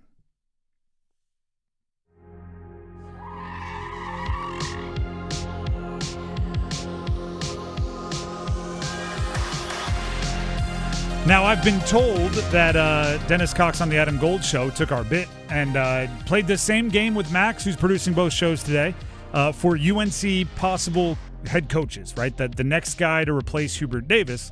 And we thought, well, let's see who does better. Let's make this a competition. And Max is going to give us the same list, and I'll play the same game, and we'll see how it compares or contrasts. Max, do you want to let it rock? Yeah, so I'll even go in the same order and see if you guys have the same thought processes, because as far as I'm aware, you do not have knowledge of Dennis's list or who's on it. Did not catch it. I was doing my own prep. All right, so we'll go through the same names in the same order. So the first name is Nate Oates, current head coach of Alabama Crimson Tide. They're known for playing a very up-and-down, fast-paced offensive style, kind of akin to what we're used to seeing from Carolina in years past. Has been linked kind of as a future Carolina candidate in past years, but now that it's becoming a real thing and a real chance for Carolina to get a new head coach, where do you rank Nate Oates 1 through 5 in the blind ranking of potential Carolina coaches? Now, I'm going to take in all of the context. I don't know how Dennis did this. From a pure, if it were just basketball, there's some connections there. You mentioned the up and down style, some of the success he's had recently. I think it's a better fit, but when you throw in all the context, I think I'm further out. His buyout, I believe, drops to $10 million at Alabama on April 1st. So you'd have to pay that in addition to what you pay him, for his salary, and what you raise for NIL and support staff and general manager and everything else. So I don't know if that's exactly what you're looking for. And I just don't want to have to outbid Alabama, right? Nate Oates isn't that kind of oh my goodness, obvious pick that I'm going to go toe-to-toe with another big chip stacks kind of squad to bring him in. So simply because he plays an up-and-down style that I think would fit Carolina and what they do, I'll put him 4. All right, Nate Oates, Alabama coach, coming in at 4 on the potential Carolina head coach replacement rankings. All right, the second name that you're going to get is Mark Byington, current head coach of Vanderbilt. They just reached their second consecutive NCAA tournament. Were knocked out by Nebraska on Saturday in what was probably, at least to this point, the game of the tournament. Great back-and-forth game. Awesome game.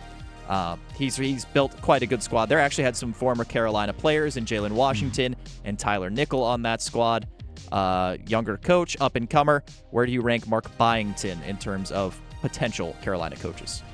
I'm a fan, and not just of what he's done at Vanderbilt. He was pretty good at James Madison prior to that, if I'm not mistaken. Yeah, they beat Wisconsin in the first round in 2024, I believe that was. So I like Byington. I'm not sure on the buyout, although it could be hefty at Vanderbilt, right? SEC always gets a little crazy. I'm gonna put him number 2. I'm gonna put Byington number 2. I like him. I don't know a ton about him as far as personality. He's kind of extended Carolina family. He spent time at UNCW, I think, as a player. Oh, all right. So he's UNC system. I don't know a lot about his personality. I do know that he's a longtime head coach, which I think is good. He's been around for all of the changes in college sports recently. 7 or 8 years head coach of Georgia Southern. 4 years at James Madison, and then most recently, a couple seasons at Vanderbilt. So I like the idea of him. Obviously not the splashiest hire, but I'm not sure you want the splashiest hire at this point. So I'll put him number 2. All right, the third name we're getting. Current head coach of the NBA Chicago Bulls, Billy Donovan, won back-to-back national championships as head coach of Florida in 2006 and 2007. Was at Florida for 19 years, went to Oklahoma City to coach the Thunder in 2015. And then for the past 5 years has been the head coach, or I believe 6 years now, head coach of the Chicago Bulls. There's growing belief that he may step away from that job here at the end of this season. Where do you put Billy Donovan on this blind ranking of potential UNC coach replacements? I guarantee you this is the one that Carolina fans will disagree with me most on. I guarantee you that this will be the one that is most likely to come true, and I'll have to deal with that egg on my face. I'm putting him 5 for some very specific reasons. First, he's 60 years old, and I think Carolina and this, call me delusional. I'm fine with that. I think they should be chasing the next Roy Williams or the next Dean Smith, not somebody that is somebody else's Roy Williams or Dean Smith, and you just want to grab the last couple of years. He's 60 years old, Billy Donovan is. So if things go great, he'll get you winning and then be 65. You know what I mean? And who knows if that's what he wants to end up doing. Coaching into his 70s, which who knows if you want him to coach into his 70s. So I think even Byington, I think Byington's almost 50. I think that's long in the tooth for what I'd be looking for. And then the other thing that I want to remind everybody about Billy Donovan is he is a basketball college coaching legend, right? Inner circle, 2 national championships. You get there's no club you can't get in college coaching with 2 national championships. But that's not the same sport as it is anymore, right? What he dealt with at Florida prior to leaving for OKC and then eventually the Bulls and everything else, that's not what's going on now, right? He doesn't know how to coach with the transfer portal and with NIL and with rev share. Not saying he can't figure it out. Smart guy, great coach, legacy secured. But if it takes him 2 years to figure it out, now you got a 62, 63-year-old coach that's just figuring it out. It feels not as aggressively to the end of the spectrum, but it feels Belichickian a little bit. And I think they should steer away from that for basketball. So he's number 5. Currently, you've got Byington at 2, Oates at 4, and Billy Donovan at 5. And I'm maybe a little more bullish on Billy Donovan just because I think maybe college basketball is kind of more like the NBA than ever with how it's so kind of financially centric. But, who knows, right? No, because you can sign them to a 5-year contract and they'll be there for 5 years. That is true. All right. I don't think he'd like the NBA if every player could leave at the end of every year. I don't think he would be stoked about that at all. Next name. This is a popular one. Tommy Lloyd, Arizona head coach right now. They're in the Sweet 16. They're a 1 seed. Former Mark Few assistant at Gonzaga. Has led Arizona, obviously, to the NCAA tournament all 5 years he's been there. Been to the Sweet 16 every year but one when they got upset by Princeton in a big 15-2 upset in the first round. But Tommy Lloyd, very hot on the coaching market right now. They're about to play Arkansas in the Sweet 16. Where do you rank Tommy Lloyd on this list of potential? You got 1 and 3 left. I'm putting Tommy Lloyd 1, but I do want to acknowledge there's one glaring thing that I don't like about Tommy Lloyd, which is an $11 million buyout. That is a real bummer to me because other than that, I think he's a really good option. He's a Mark Few guy. If I'm not mistaken, Mark Few and Roy Williams are like homies. Yes, Mark Few has some Carolina connections. So maybe also extended Carolina family for Tommy Lloyd, if you can say it about Mark Byington. Or at least, like, you know, I described it this morning and maybe even yesterday. They're all bleeding together.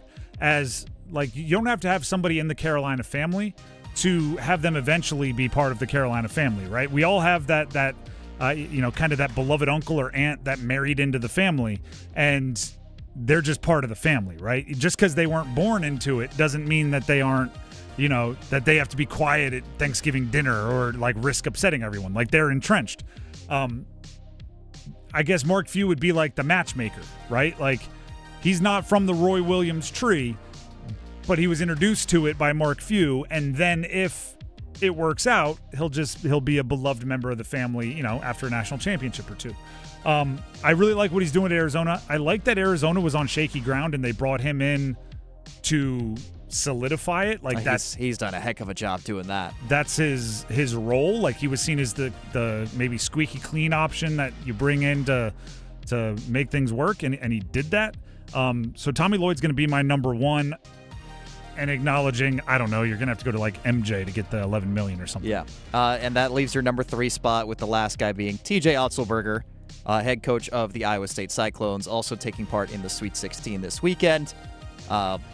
His buyout is actually, I think, lower than most of these on this list. I think it's only $4 or $5 million, but he's done a great job there as well. And now I must reveal to you that you and Dennis have the exact same list. No way, really? In the same order. Tommy Lloyd 1, Mark Byington 2, TJ Otzelberger 3, Nate Oates 4, and Billy Donovan 5. If you had... That's outlandish. If you had the information fully given to you at the start, these 5 names, would you put them in the same order as you did blindly? I do like this list. I'm not going to lie. I do like this list. Tommy Lloyd at the top is tough for me just because of the buyout. It's also in terms of, like, who do you think would be the best versus, like, what's the most realistic fit? Or, like, most realistic in terms of financials, too. I think, and I've seen betting odds in every direction. And the most popular name that I didn't include in this exercise that I think you've mentioned in terms of betting odds, I think Todd Golden has been, like, number 1 in terms of... He's been up and down, but, yes, he's been number 1 at times. For whatever this gut feeling, I think most likely is Otzelberger from Iowa State. It just seems like he's having a moment right now, and the buyout is lower, and he's a college basketball guy. There's some I don't know, swagger there with Iowa State. He's done a really good job this year. That's just kind of my gut. I hope he earns it because I have Iowa State in my Final Four on my bracket, and they lost Joshua Jefferson to an injury. I don't know what he could potentially return. Okay, that'd be lovely because I think without him they don't have a chance unless Otzelberger goes absolutely nuts, scheming it up to not miss him. So that would be like if I was predicting, I'd move him up, I'd move Byington down, and probably Lloyd down. But I don't know, like. I think Billy Donovan's getting more and more likely, and I don't like it.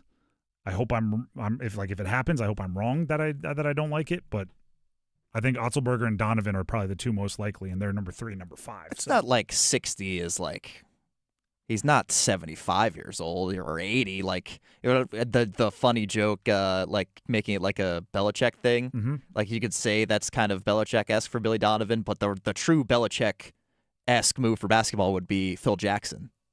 And Phil Jackson's 80. Yeah, he's 80 years old. That's why it's not a serious consideration. But I think you could get 10, 12 solid years out of a guy. Now, if you believe he can come into the college system and thrive, and you're going to give him the support, maybe. But I don't know. Like it's an option, but I don't think it's top of their list either. Ironically, the Bill Belichick in this example would be Roy Williams. Right, mid-70s, maybe low. I don't know, was he 73, 75, something like that? National championships, fully bought in, like that would be, but that's not going to happen. And also, if he's, what is Roy? I had it up here somewhere. Roy is born in the Roy Williams is 75. 75, retired about five years ago because Hubert's been here 5 years. Retired at 70. Last couple of years, not his best. Like, those are the years you're signing up for Billy Donovan. If it takes him 2 years to figure it out and he gives you 2 years of not as into it at the end, you're looking at 5 years maybe. And keep in mind, Dean Smith was the head coach for what? Almost half a century and won 2 national championships. Roy Williams was 2 decades, won 3 national championships. If you get a 5-year window, even with an all-time great coach, there's a good chance you don't win a national championship, which is what Carolina has to be chasing. Like, that's what you are. You're Carolina. You chase national championships. Is there anybody else that was like not on the list that you think has like a pretty good shot of being one of the contenders? I mean, obviously we mentioned Todd Golden. Do you think Dusty May would leave Michigan for UNC? Is it a money thing or? There are quite a few coaches that I do think are motivated by money and status, and Dusty May might be one of them. Ben McCollum from Iowa I've seen mentioned as an option. I don't know. We know that Stephen A. Smith has thrown Kenny Smith's name out there. I don't necessarily think that's very realistic.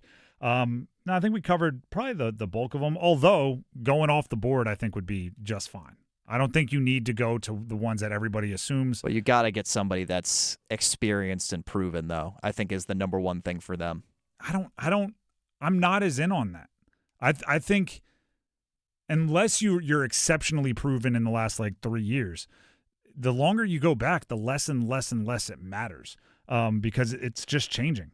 I think Hubert Davis would have worked if he got the chance to start in 2007. I think he would have worked, but that's a different sport, and what he did didn't work now. It's completely different. So I think you need young energy. A name I've thrown out there, but not as a realistic option, but as an archetype that they can chase. Like, you see this in Hollywood, right? Like, you write a script and they say, like, we can't afford Ryan Gosling, but we want a Ryan Gosling type. Or the director hates Julia Roberts. They feuded as neighbors 50 years ago, but we want a Julia Roberts type. I understand Jay Lucas from Miami can't work at Carolina, but a Jay Lucas type is kind of what I'm thinking. I think you need somebody younger. You need somebody with something to prove. You need somebody that's going to come in and go absolutely haywire and almost doesn't have the history to lead them in the wrong place. Right? Are you ready for an analogy? Let's buckle up, everybody. You've seen the movie Titanic, correct? I have. Okay. The captain of the Titanic had his entire career working against him, right? Because he had been a captain of big ships for his entire career, but they weren't as big as the Titanic, and their rudders comparatively to the ship was not as small as the relationship with the Titanic, which meant if he saw the iceberg, when they saw the iceberg on the Titanic, his entire career told him he'd be able to turn in time. But this was a different ship. This had different rules. This had different physics. And it wasn't able to turn in time. So his entire career was working against him. If you go get a coach that has an unbelievable amount of success in the 2000s and 2010s, all of that success is working against you. Billy Donovan. All of that success is – all right, you just said a name into my brain or into my headset. Why did you say that? Because he's a college coach that had success in the 2000s and early 2010s. You said Billy Donovan. I thought you were saying, like, fire the breaking news. So here's the Billy Donovan, exactly. All that success is working against you, right? Coaching somebody hard as a freshman, as much as we all hate it, there's a good chance that's going to work against you, and it used to work for you, right? Break them down as a freshman, build them up as a sophomore, enjoy their junior and senior years where they win you national championships. That doesn't happen anymore, right? Going in and telling a freshman 5-star, we want to get you on campus and we want to give you every opportunity to earn success and accolades and everything else. It's not how it works anymore. Again, you and I can hate it because it's not what we grew up with, but you got to make promises to freshmen. You got to promise playing time to transfers, and it stinks. Old school coaches will never do it, which is why the other coaches are probably winning more. So, like, I don't know if you need to be the most proven head coach in the world. I think that might be an overcorrection to Hubert Davis not working. Hubert Davis gave me like longtime head coach vibes, right? He'd been an assistant coach for however long under Roy Williams, who's like the model of head coach.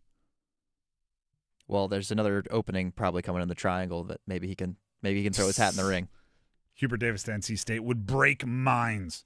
But actually, let's compare the two, or compare the two situations, okay? Here's one of my, there is no universal truth, right? What NC State is dealing with and what UNC is dealing with are two completely different things, but they're from the same tree. They're from the same decision-making process. Do you hire within the family, right? UNC did. They got Hubert Davis. You know what it did? It made it much messier to move on from him. Right, they gave him every opportunity. The reports are out there. The timeline was put together, I saw, by Pat Welter and Brian Murphy of WRAL. They spoke with him every day since Saturday. Right, they spoke with Hubert Davis about potential changes that they felt needed, potential changes that he felt was needed. Were they going to be plausible? Were they going to be possible? Were they going to be executed? They talked to him a bunch, and part of that is probably the family thing. Right, he's in the family. You got to give him every chance. You got to try. You got to do this. It's why Larry Brown came out and said what he said, and it's why Roy Williams wouldn't talk about it, and it's why all these former players are posting all these nice tributes to Hubert Davis. Their situation was complicated by the fact that he was in the family. It's messier to move on from a family member. NC State is dealing with the part that is made more difficult by going outside the family, which is it's really easy for them to leave you.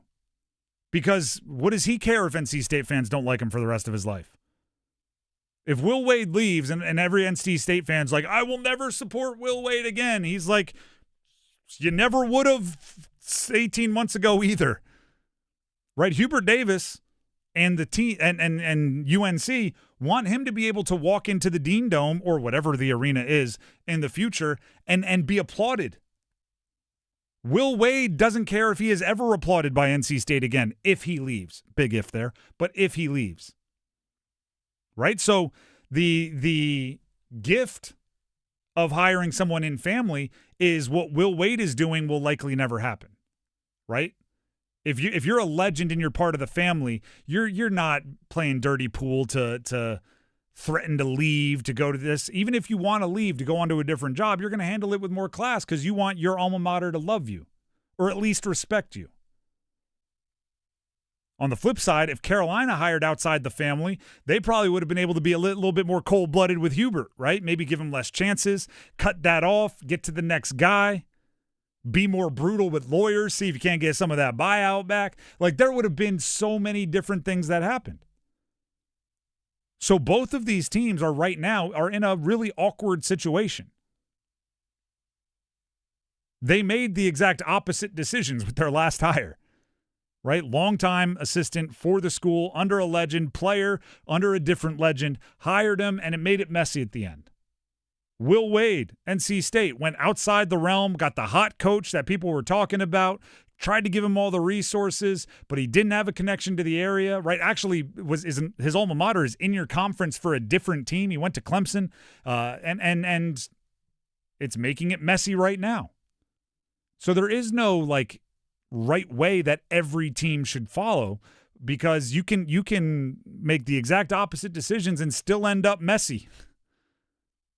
So you have to judge each situation, each hire as its completely own beast, right? We heard from Corey Smith of Pack Power earlier, and he mentioned that Will Wade was one of the names all the fan base wanted when they hired Kevin Keatts. Then when Kevin Keatts gets fired and they move on to the next guy, it's, we finally got him. Well, he might have been the right guy when you hired Kevin Keatts and might have been the wrong guy when you fired Kevin Keatts. Same guy. But every hire is different. Even if it's the same school and the same candidate, every hire is different. One of maybe the most, people always say, what's the hardest thing to do in sports? Hit the curveball. Hardest thing in sports might be hiring a coach. Because your entire career depends on one decision in a lot of ways. Like GM messes that up bad enough. Athletic director messes up the main sport bad enough.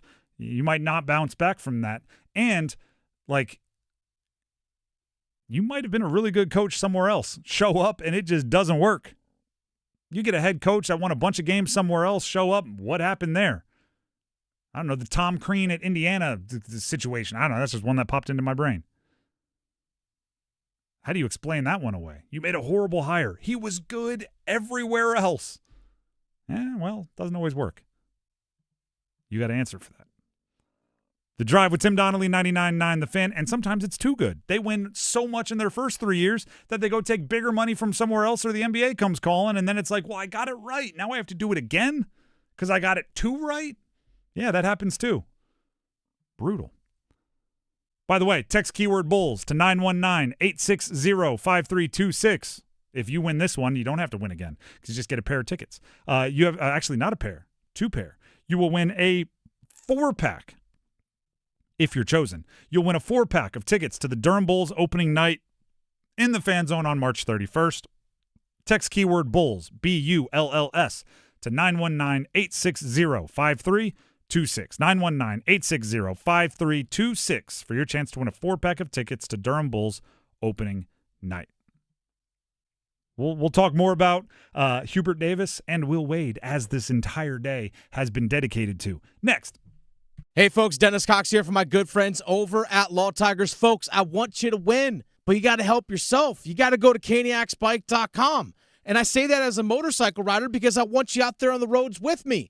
The Law Tigers are once again teaming up with your Carolina Hurricanes to give one lucky Caniac a custom Canes Ducati motorcycle. It's courtesy of Art Motor Garage and Shiny Side Paint. Simple to enter. You go to caniacsbike.com. You'll see pictures of the bike right there, but if you want to see it in person, just swing by Art Motor Garage. But time is running out.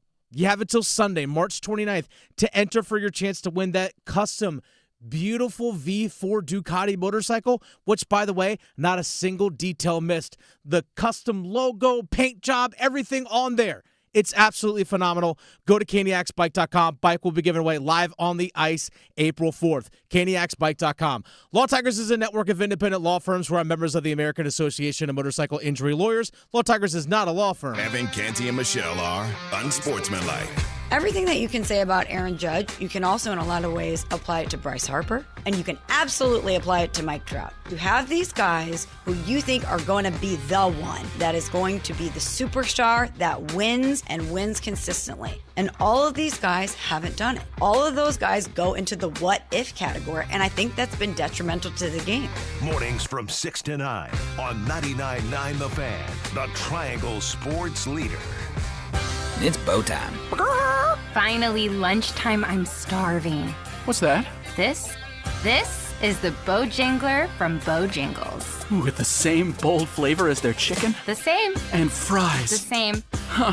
Well, I've got a PB&J. Yeah, that's not the same. A crispy fish fillet dusted in Bo's famous seasoning. With cheese and tartar sauce on a fluffy bun, the Bojangler's back. Hook one while you can. It's bow time. There's bow time, and then there's Bojangler time. You heard right. The Bojangler fish fillet sandwich is back for limited time at participating Bojangles. A light, flaky, perfectly seasoned fish fillet with lettuce, cheese, and tartar sauce tucked inside a bun. Make it a combo and add Bojangles seasoned fries and legendary iced tea. Hungry for Bojangles but in the mood for something different? Then it's Bojangler time. Stop letting high interest debt weigh you down. Pay it all off in days with Loan Pronto's Rapid Equity Loan. It's a completely hassle-free way to cash out your home equity with no appraisals, no paperwork, no waiting. Hey, it's Dennis Cox from 99.9 The Fan. Loan Pronto's Rapid Equity Loan uses AI-driven tech to get you approved for cash out in as little as 1 day with a rate that's at a 3-year low. One client just got $100,000 approved in under 24 hours, wiped out all their credit cards, started a home improvement project, and cut their monthly expenses by $1,500. Call Loan Pronto now and see how much cash you can get. No hard credit pull up front. And imagine this time next week you could be credit card debt free. Loan Pronto, A+ rated by the BBB with nearly 2,800 5-star Google reviews. Call 919-381-1760, loanpronto.com. 919-381-1760, loanpronto.com. Equal housing lender. NMLS 1661781 on approved credit. Visit NMLSconsumeraccess.org.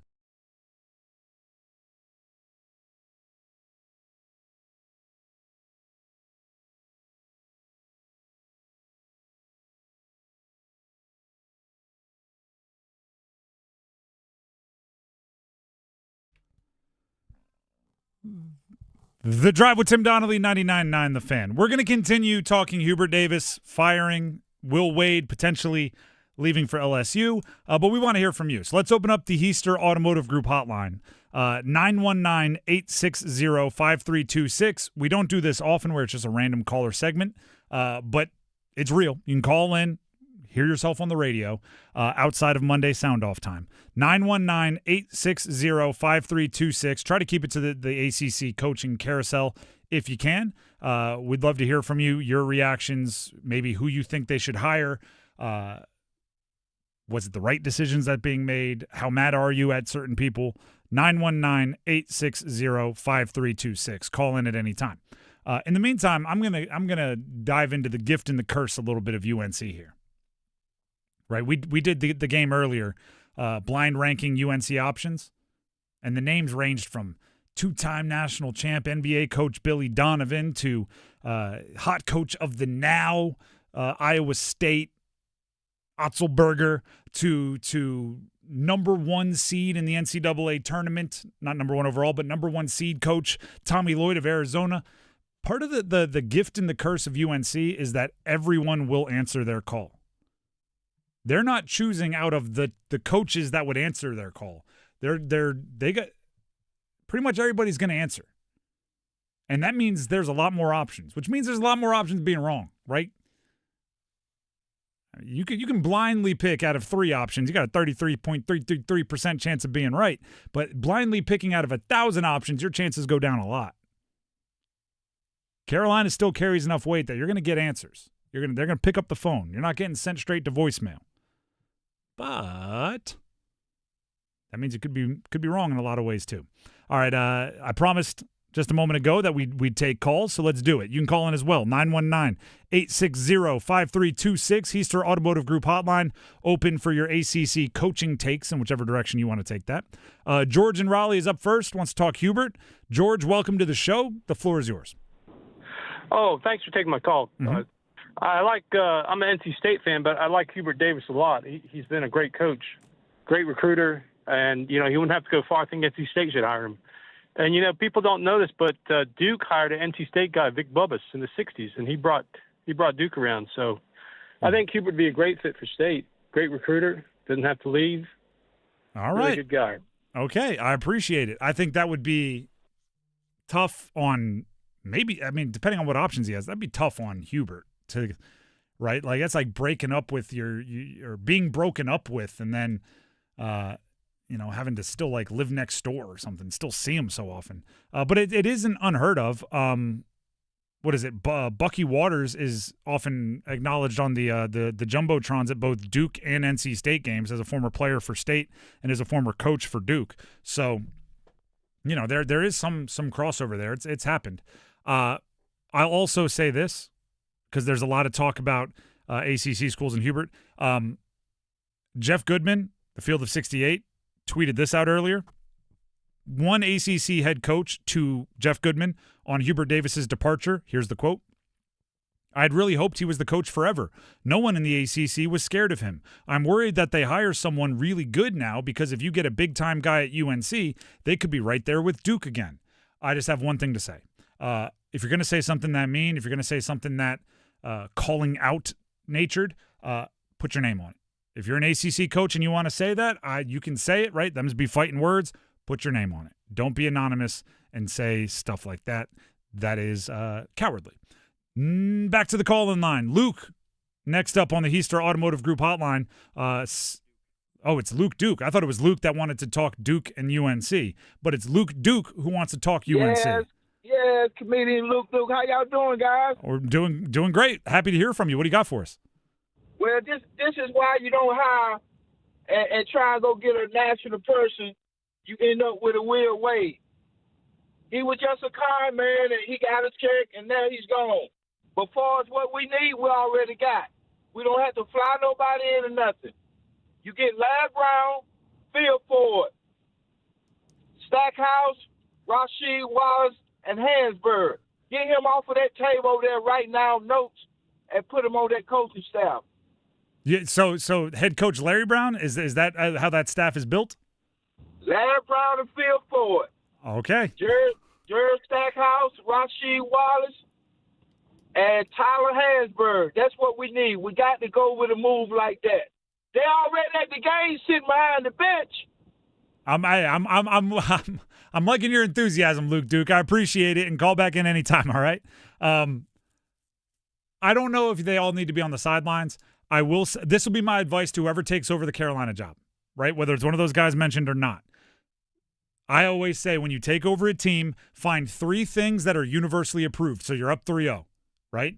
3 things that every fan will love. So immediately you're up 3-0, 3 wins, no losses. So you can mess up 3 times and you're still even. And one thing that is always universally approved is getting the alumni back in the building, right? The first thing I'm doing is calling every big name alumni I can, offering to fly them back and throwing a party in the Dean Dome so I can be pictured with all of them, because the fans will immediately go, oh, he gets it. He understands. And you'll be up 1-0. All those guys he mentioned and more. Get them all around. Back to the call-in line. Vince in Raleigh wants to talk NC State. Vince, welcome to the show. Go ahead and take it away. How's it going? It's going well. What do you got? Great hearing from you guys, man. Anyway, here's what I got. This is an easy one. So Sunday night I was at the Lenovo Center for a concert, and I look up. There's 4 big banners up there for Final Fours. It's 1950 they attended, 1974 they won, 1983 they won, and then 2 years ago they attended. So in the history of NC State basketball, you got 4 coaches that ever made the Final Four with NC State. One of them you just got rid of. So I think this makes it a little bit more difficult when you're trying to replace. Never was a big fan of Will Wade, and State doesn't really have a coaching tree to really draw from. So, and my recommendation would be to find somebody that gets it. You were just talking about that with Carolina a second ago. Yep. There's got to be somebody. The State has an incredible fan base. I've been a fan. I've been in Raleigh since 1985. I'm a huge fan.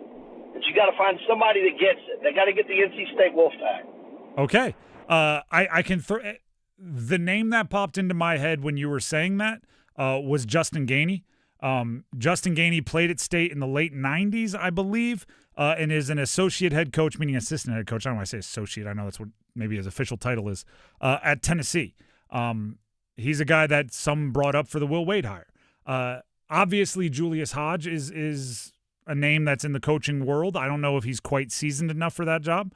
But if you bring in a Justin Gainey and then Julius Hodge on the staff, you make NC State fans very happy. I guarantee that, right? At least until you win or lose, and then that'll decide happiness. But those 2 guys will fulfill the nostalgia itch, or scratch the nostalgia itch. Next up, Kevin in Apex. Kevin, welcome to the show. You wanna talk UNC? We're happy to have you. We want to hear it. Yeah. Oh, okay. So, State fan, you did mention G. Hodge, and yes, I would, of course, love him. The thing I loved about Roy Williams. Okay, wait a second. You're talking UNC, but you're a State fan? Of course, I went to State. Okay, yeah. I just wanted to make sure I was keeping everything in track. I loved about him, his quote was, "I would rather beat State than eat." That's the kind of coach that UNC needs. They need somebody that just hates another school more than Duke, because Duke, blah, blah, blah. We're all living in 1984. We live in nostalgia. We're not that good. We just have to beat Carolina, and we have to screw their season over. That's all we care about. That's it. All right. Hey, I respect it. I respect the rivalry of it all. Yeah, not Chris Paul. We don't want him. You know what? He's available. That's funny. I didn't even think about Chris Paul as an option for one of these. Right? Wrong one. There aren't, and I know like the nostalgia thing is a big play. There are very, very few teams with multiple national championships in the history of college basketball. Okay? I think it's like 14, maybe 15 now with you. I know, because they would have already had it. There's not that many. And if you don't lean into that, I don't care. Like, I think Oklahoma State's most recent was 1947, 48. They won back-to-back. They should lean into being a national championship winning team. So darn sure NC State should as well. It's just there's not that many out there. And if you're one of them, you should tell everybody. Last caller here for this segment. We have Pat in Durham, wants to talk NC State. Pat, end us with a bang. What do you got? Well, first off, a lot of State fans kind of disagree with that last guy. We deserve to be as good as anybody else around here right off the bat. Mm-hmm. So step up and have some cojones, will you? And secondly, better watch out, because there's no loyalty in players anymore. There's no loyalty with coaches. It's just getting pretty old and how they expect loyalty from fans. I wish somebody would kind of look at it from that direction too. I appreciate it. I'll fight back a little bit. There's not no loyalty. There's no more forced loyalty. Okay? When players couldn't transfer because they weren't allowed to, they weren't more loyal. They just weren't allowed to leave. They wanted to. Trust me. I played college sports when the transfer portal wasn't a thing. There were guys on the team that were there just because they wanted a scholarship and they weren't allowed to leave. So they couldn't go play somewhere else. Now you just know the ones that want to stay and the ones that want to leave. There are absolutely loyal people in this world. If you bring them on your team, you'll have a loyal team. If you bring players that aren't, they won't. The other thing that you have to do is make it worth their while, right? You have to make your program one that people want to be a part of, even if everything doesn't break their way, right? If you go look at – I always use quarterbacks just because I played quarterback. If you look at the amount of, like, top 300 recruit quarterbacks that finish their career at one place, like the number one most predictive metric is, do they start as a freshman? If they start as a freshman, they have a chance to finish their career at that place. If they don't, it's almost like it's very, very low percentage. That doesn't mean they're less loyal. It means that the teams probably aren't showing them a ton of value in their lives to stick around and wait for their chance to start, or even more so, the teams aren't showing them that if they stick around, they will get a chance to start. They'll be over-recruited, they'll be brought out of the transfer portal, whatever. So if you want to have a team that's loyal, if you want to have players that are loyal, you have to show them you're worthy of loyalty, right? Just like everything else. My dad's coming up on 40 years with the company that he's worked for. There are people that will do that, but you got to pay them. You got to give them the boost when they earn it, right? You got to take care of them. You got to make it a healthy work-life experience. You have to make it worthy of their loyalty. If schools are treating people bad and they transfer out, that's not the player's fault, right? If you want loyalty, you got to be worthy of it. Is kind of how I would say that. Don't keep, it's just like the business world. You don't keep employees because you have an airtight non-compete. That's not healthy. You keep employees because it's a good place to work and you make it worth their while. That's a good business. Same thing is true. The Drive with Tim Donnelly, 99.9 The Fan. Before we move on, Mainer Service Company. Speaking of, that's a perfect transition, Mainer Service Company, their technicians, the ones that will be coming into your house to fix your heating system, your cooling system, your plumbing, your electrical when you need it fixed. They are treated very, very well by Mainer Service Company. They are given every opportunity to get further education, and Mainer Service Company will help with that. They are provided with education for additional certifications and everything by Mainer Service Company. They are, despite the fact that Mainer Service Company has 24 hours a day, 7 days a week service all across the triangle, they're not overworked, they're not overdone, they're not burnt out. They care about the people, and thus the people will care about the work.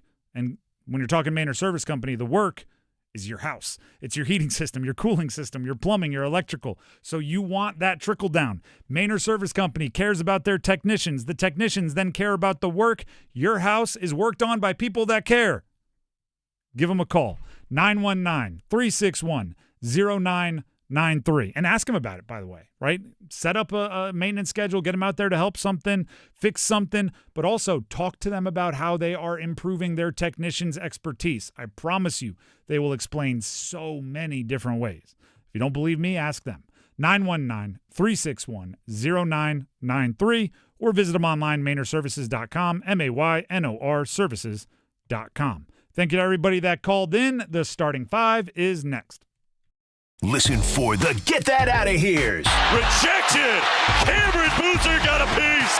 Get that out of there! The deep looks from downtown. McNeil lofts up a three and connects left corner. Did he just do that? McNeil fires a three, got it far corner, falling down. It's a 2-point game. The road to Indianapolis runs through 99.9. The Fan, driven by Fast Park and Relax, Chapel Hill Tire and Roof Works. Leaves, water, debris. Hi, this is Holly with Roofworks. There are a lot of things that can wreak havoc on your commercial property, and we are proud to be there for our dedicated customers that depend on us. From helping to design and build the roof for new construction, to maintenance, repair, and replacements, we've got the experience that you can count on. At Roofworks, we don't want to be the biggest, we just want to be the best. Visit us at roofworks.com. That's roof, WERKS.com.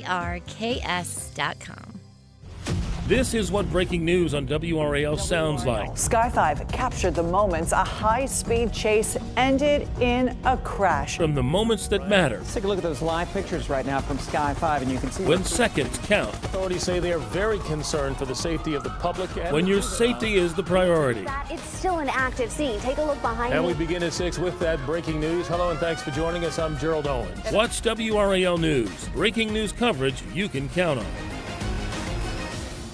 What does it mean to win this award to you? It means a lot to me, just being recognized for all my hard work on and off the court. The Coastal Scholar Athlete of the Month from 99.9 The Fan and Coastal Credit Union. To nominate your athlete, text AWARD to 919-860-5326. This hour of the Triangle Sports Leader is powered by Richie Law Firm, Injury Lawyers. Richie Law is on top of it. Go to RichieLaw.com. That's RichieLaw.com. Broadcasting live from the Lenovo Studios. WCMC HD1 Holly Springs. 99.9 The Fan. The Triangle Sports Leader. I'm WRAL meteorologist Kat Campbell. A milder night is in the forecast. Low temperatures dip into the upper 40s under partly cloudy skies. Thursday, we climb to 79 degrees. It's partly cloudy and dry Thursday. Friday, 87 degrees would tie the previous record high. There could be some rain that night.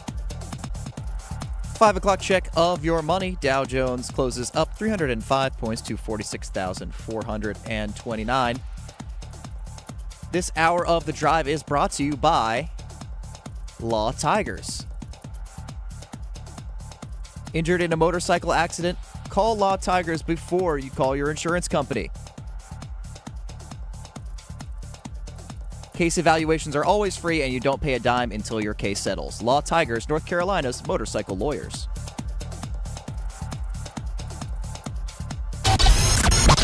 It's 5 o'clock. Time to serve up the biggest sports stories of the day. Here comes your starting five. The Drive with Tim Donnelly, 99.9 The Fan. It is time for the starting five. So let's start in with number 5. Count them. 1, 2, 3, 4, 5. Duke closing in on their 20th win of the season. Foster, here's Boozer. Got it! That felt like the dagger. I'm not going to say it's surprising, but it's worthy of mention.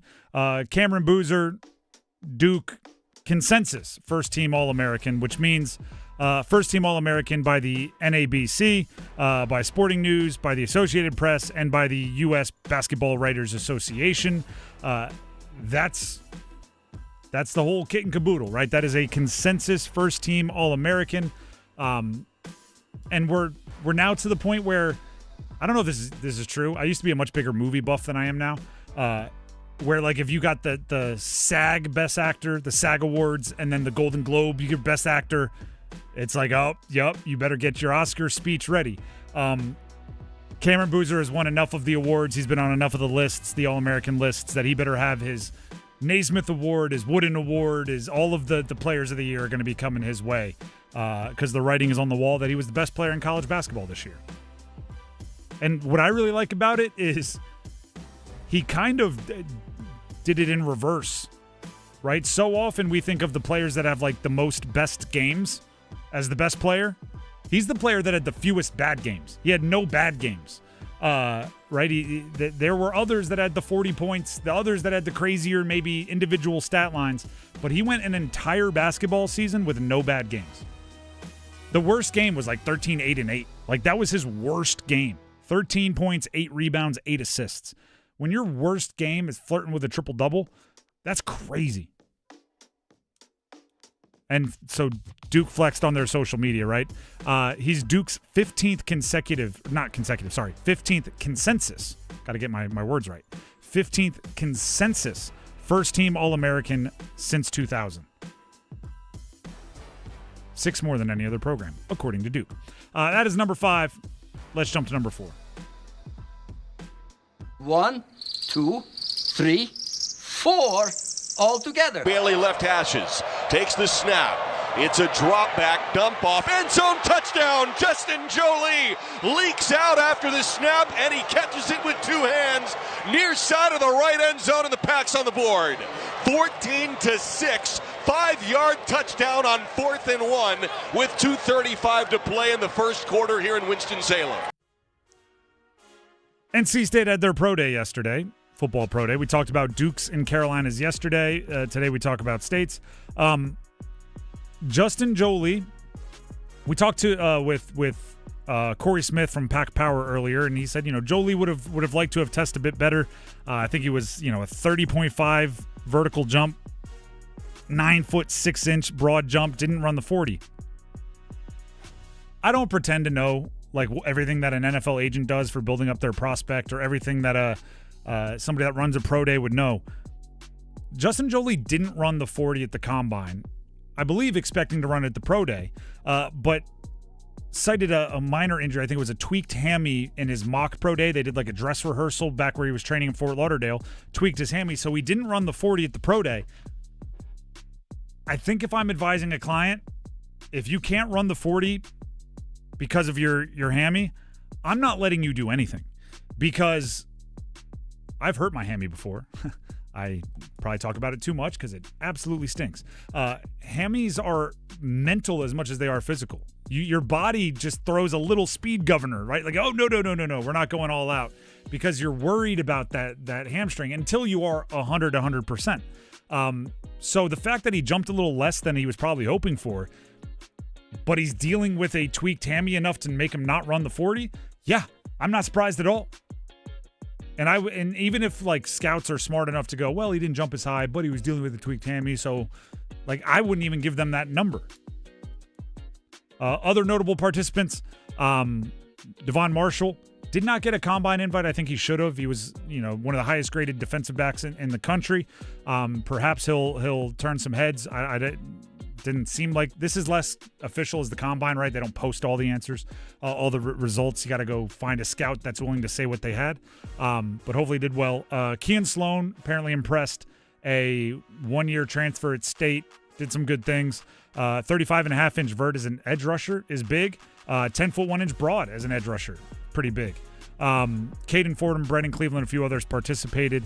And all 32 teams were in attendance, which is something teams track. That is number 4. Let's get to number 3.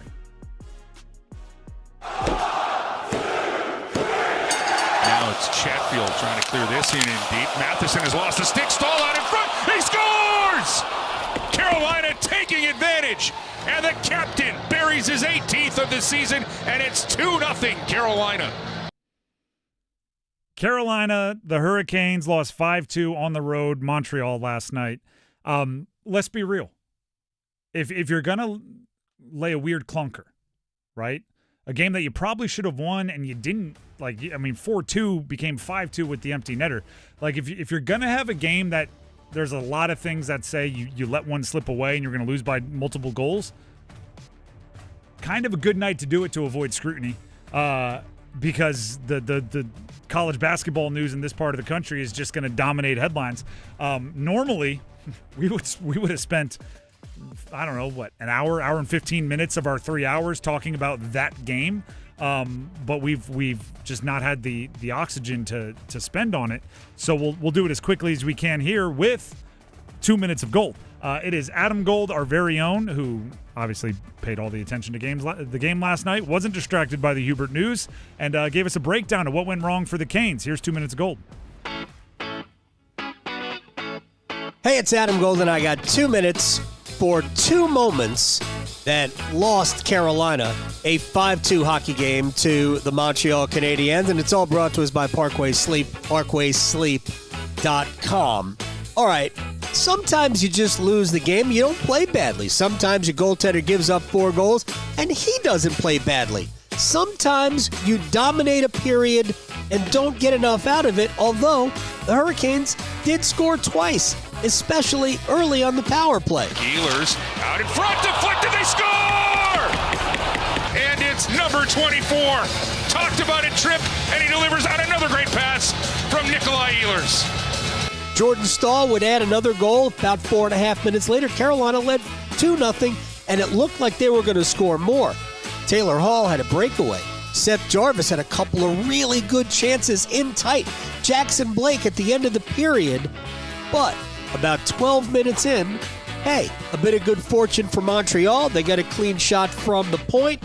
It's deflected in, and Montreal now gets the goal that gets them within 1. If the Hurricanes lead the period 2-0 after 1, I think we all look at it a lot differently. But it's 2-1 because of a great play by Montreal. Sometimes the other team plays well too. They put their shorts on one leg at a time as well. And then Carolina gives up the second goal. Maybe that's a bad rebound from Freddie, but a good play by Cole Caulfield, who should have scored earlier on the power play anyway and missed. Carolina, by the way, killed off a 5-on-3. Should be noted against one of the best power plays in the sport. Hurricanes were 3 for 3, shorthanded tonight. And this moment right here, at the end of the second period, could have been the difference when Carolina was already down 3-2. Suzuki out in front. Anderson with the winning game and wins it. What a save! Mr. Anderson at the period to keep it a 1-goal game. It was a 4-on-3 power play for Montreal at the end of the period because of some screwy penalty they called on Jordan Martinook. We move on. But ultimately, the Hurricanes lose 5-2 after the empty net goal. I think everything's okay in Carolina Hurricanesville. Time to take a chill, everybody. Parkway Sleep Health Centers. Sound sleep, sound health, sound off for getting a grip. You're not going to win every night, people. We'll see everybody Saturday. Thank you very much to Adam Gold for 2 minutes of gold, all about the Canes' loss last night. Tonight, if you want some Canes content, they're not playing a game, but you can still hear from Jacob Slavin. He will be right here on 99.9 The Fan for Canes Corner at 7 o'clock. You can hear it, as I said, right here, as well as on our 99.9 The Fan YouTube. Check it out. Mike Maniscalco will be talking with Jacob Slavin. It is we do these Canes Corners occasionally, and I believe this is the last one of the season, which means all the insight into the last 10, 11 games of the season, going into the postseason from somebody that's been a cornerstone for the Canes for a while. And if they get over the hump and achieve some of the big lofty goals that we all want them to achieve, he will be a big part of it. Jacob Slavin, Mike Maniscalco, Canes Corner at the local. So if you make it out there by 7, right, you can watch it live. If not, 99.9 The Fan and the 99.9 The Fan YouTube. That is all number 3. Let's get to number 2. Just the two of us. 90 seconds, 8-point lead for UVA. Williams to a cutting Copeland. He finishes through a foul. All right, I'm gonna speak directly to the NC State basketball program here. Right, we're like, you're gonna hear it. This is gonna be like a conversation. You're gonna eavesdrop because I looked it up during the break. There are just 15 college basketball programs in Division I that have at least 2 national championships. NC State is one of them. One of 15. 2 hands and a foot, right? Like fingers and toes. 15 programs have 2 or more national championships. I wonder how many of those you could name offhand, because I know one of the ones that's like most people wouldn't get. Oklahoma State is always the one I throw out there. I know they have 2 in the 40s. or 50s. That's the one that I always have like as a ace in the hole. San Francisco is the one that I think most people would Bill forget. Russell. Nah, two of those in the 50s as well. You give me some time to think, I would have come up with that. But here's why I bring it up. You are NC State men's basketball. Do not let Will Wade push you around. You are one of 15 schools with national championships, multiple. Do not let Will Wade push you around. Matt Mascana, I don't know how to pronounce his name, and I apologize for mispronouncing it. Matt Mascana of, let's see here, 104.5 ESPN down there in Louisiana, tweeted out today that he can confirm LSU is working to bring McNeese AD Heath Schroyer to Baton Rouge. The combination of Schroyer and LSU president Wade Rouse, again, mispronunciations, I apologize, is thought to be enough to lure Will Wade back to LSU. No, really? With the coaching carousel in full swing, blah, blah, blah, blah, blah. NC State is expected to make a competitive offer within 24 hours to keep Wade in Raleigh is the part of the tweet that makes me almost throw up. What has he done to make you pass the hat to try to raise the money to keep him? 7th in the ACC, no postseason wins, lost 8 of his last 10. I'm not saying it's like enough to fire him or not to bring him back if he wants to honor his contract, but it's not enough for him to walk in and say, what else can you do for me? One postseason win. They beat Pitt in the ACC tournament. Sorry. You're correct. ACC conference tournament. I was thinking NCAA tournament, but you are correct. I just said it incorrectly. One postseason win over the bottom seed, the last place team in the ACC tournament. And you're coming in here on some, what can you do for me to keep me around? Make me say no to LSU. No, how about you say no to LSU because we're NC State? Because we were in the Final Four 2 years ago, and that wasn't even anywhere close to a good NC State team. People act like Will Wade, and by the way, like Will Wade, I like as far as what he has done in his coaching career, right? I think he is a objectively good coach who's made some really weird decisions.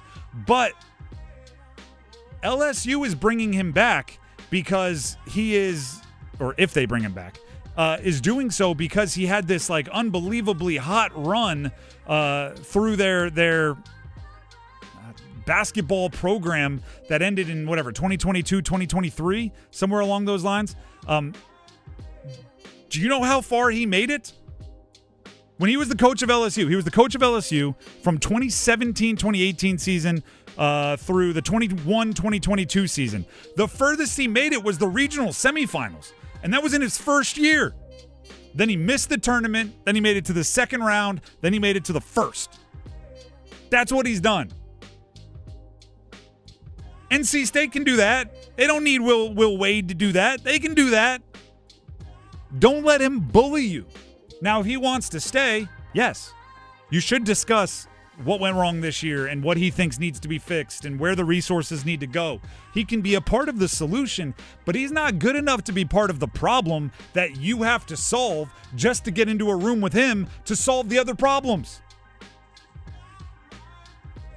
Which, by the way, one of the problems is you got to keep affording a roster. An elite roster is going to cost money. If you have to pay Will Wade more to get him to not go to LSU, that's money that's not going to your roster. You are one of 15 teams to have multiple national championships. Do you have to go full, what was it, like the SNL skit where you look yourself in the mirror and go like, I am smart, I am kind, and doggone it, people like me. Like, or better yet, for the true cinematic legends, Cool Runnings. I said Good Runnings. That doesn't make any sense. Cool Runnings. I see pride. I see power. I see one that won't take no off of nobody. Get yourself pumped up. Don't get bullied. You're not one to be bullied with.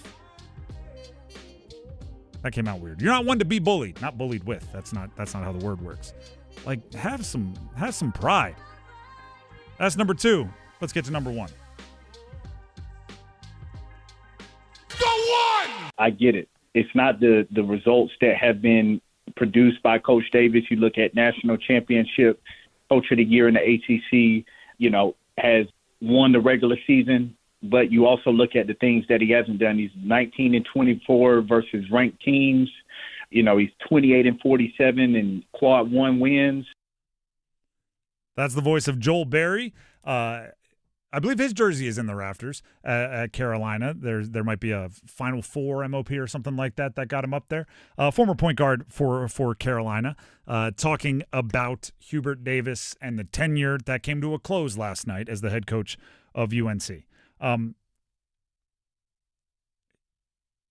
Should I do the exact same thing?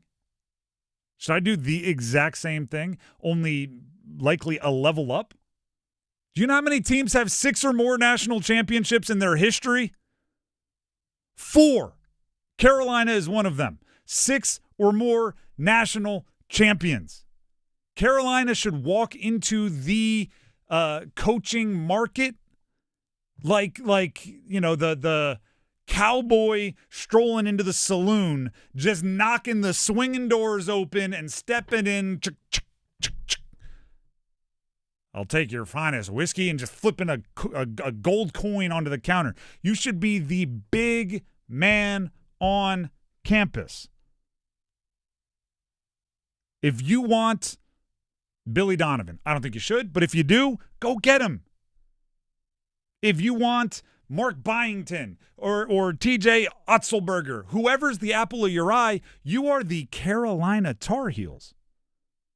You fired one of your own.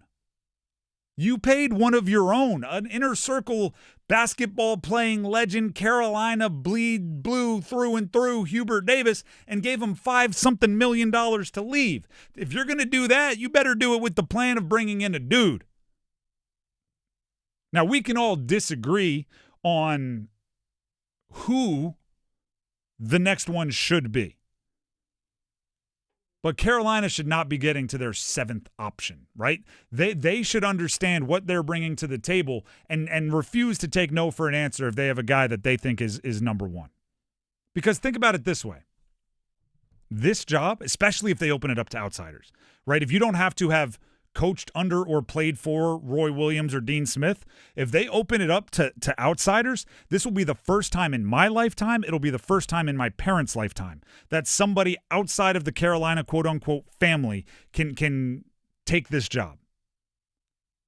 So another way to put it is, if you are like a 40-plus-year-old coach out there, this might be the only time in your lifetime this job pops up. Right? The NFL, the NBA, those jobs turn over, right? So if I'm not ready, or I want to see this job through, I want to, hang out here while my kids are a certain age, whatever your reason is, if you're turning down an NBA, an NFL, one of those jobs, there's a good chance you're like, if 3 years from now, if I'm in a different place, I might take the swing. That isn't a thought for Carolina. If they hire the right guy and the right guy is 40-something years old, this job might not open for 30 years, and then that would likely go to their longtime lieutenant, a longtime assistant, who would get the next chance at it. Stroll into this coaching market as if you are the bleepin' North Carolina Tar Heels. I don't care if right now you have a weird two-headed athletic director, right? You got the current one, you got the one in waiting. I don't care if like the Bill Belichick thing. I don't know if it's the right move, but it's kind of a gangster move, right? You had a head coach opening on the football field. You went and got a 6-time Super Bowl champion. I don't think it's working out that well, and I don't know if it was the right move, but that's the type of thing that Carolina basketball should be able to do.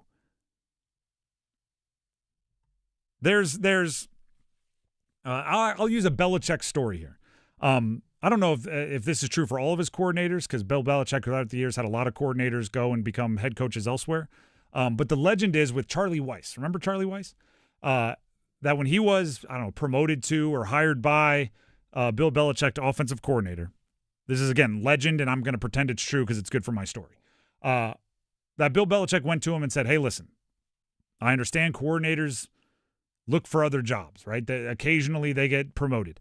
All I ask for you is to tell me now which jobs you would take. Like, what are your dream jobs? I don't want you settling for another job and leaving me high and dry. But if it's a job you love, let me know. And one of them, he said, he gave him like three names or three places. One was like head coach Notre Dame football. Like, that's me. That's my vision board. So then when Notre Dame football opened up and they wanted to hire Charlie Weiss, Belichick was like, yeah, I'll write you a little letter of rec, right? Like, because you were up and up with me. I would imagine if you went around to darn near every coach in college basketball and said, all right, I'm your athletic director. I understand you might want to level up to a new job, but I don't want you taking just anything. Give me 5 names. Carolina's on a lot of those, right? Like, hey, if Carolina opens up, I want to be able to go with that with no remorse. I want to chase it. Act like it. Dusty May's at Michigan. Would Dusty May consider leaving Michigan? Yes. You're Carolina. Would Nate Oates leave Alabama? There might be some financial stuff you got to deal with, buyouts and things, but Alabama, if it's Alabama football, you might not leave, but it's Alabama basketball. Carolina should act like they are the big man on campus. The rule of, if you fire somebody, you better have the better person ready to replace them, or pretty darn confident that you'll have a better person, better coach ready to replace them. Carolina should be confident they can find better than darn near anyone. I mean, obviously, you're not getting Shire. You're not getting, a few. You're not getting Brad Stevens. Like, I do think there are a few, and it does show your delusion when you're like, Brad Stevens, he'd love to. There are a few. You're not getting J.J. Redick. There are a few. But outside of that, swing for the gosh darn fences. The Carolina Tar Heels. Act like it. And also support yourself like it. Give the money like it. Have the roster like it. Don't let anybody tell you different.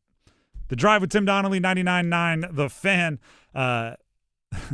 There's no real easy transition from that whole motivational speech to Lil Wayne, so we'll just go for it. We need numbers game contestants because we have Lil Wayne tickets to give away.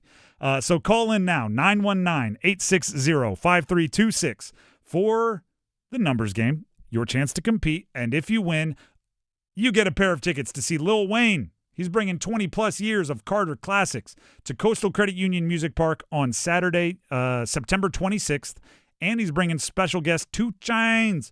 So if you want to see Wheezy and 2 Chainz, the Carter 1, the Carter 2, the Carter 3. I know he's on to 5 Carters now, 6 Carters, whatever. Just the first 3, you play them front to back. It'll be one of my favorite concerts. 919-860-5326. Call in now to play the numbers game. It's coming up next.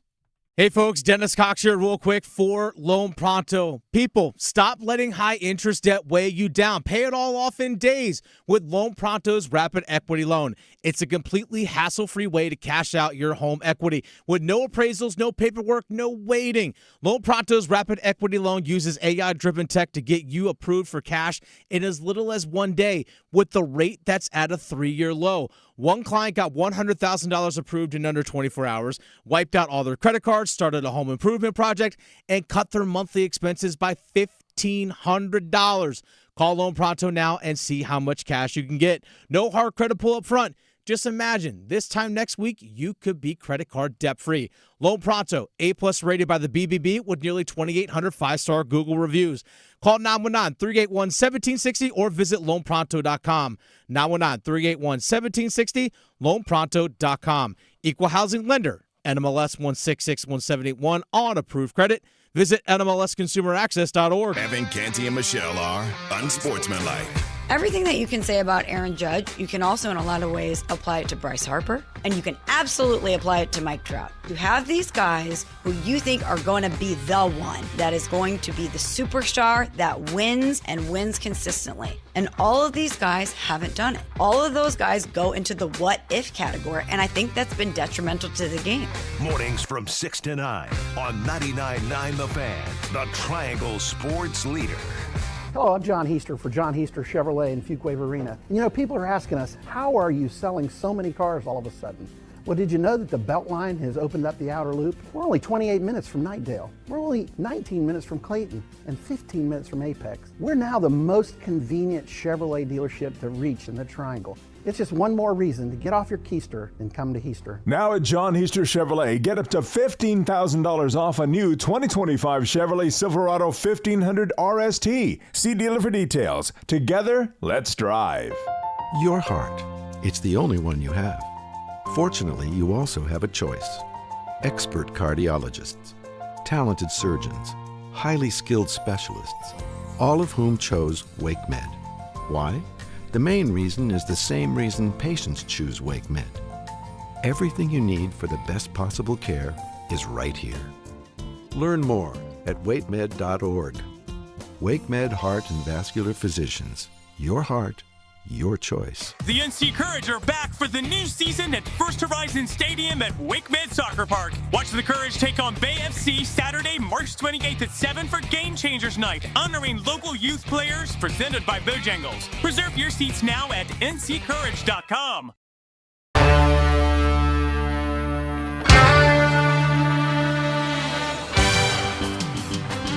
The Drive with Tim Donnelly here on 99.9 The Fan. It is time to play the numbers game.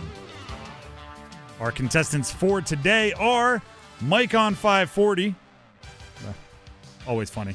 And Malik and Raleigh. They'll be competing for Lil Wayne tickets along with 2 Chainz when they come to the area in September. As always, we'll bring each of them onto the show. We will ask them the same question. For today, Max will be the judge. He'll pick his favorite answer, and that person will get to go first. We'll start with Mike. Mike, can you hear me? Yes, sir. All right. We are talking a lot about coaches today, so we're going to run back our question from yesterday. We are eliminating the 3 schools in the triangle from the answer here, okay? So it can't be just basketball. It can't be basketball for UNC, State, or Duke. Other than that, every sport, every coaching opportunity is there. What is the best coaching job in sports? Man, that's a tough one. I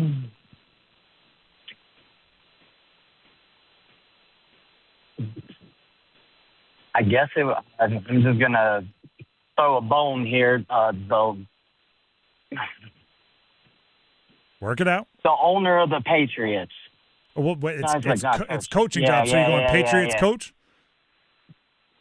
No, never that.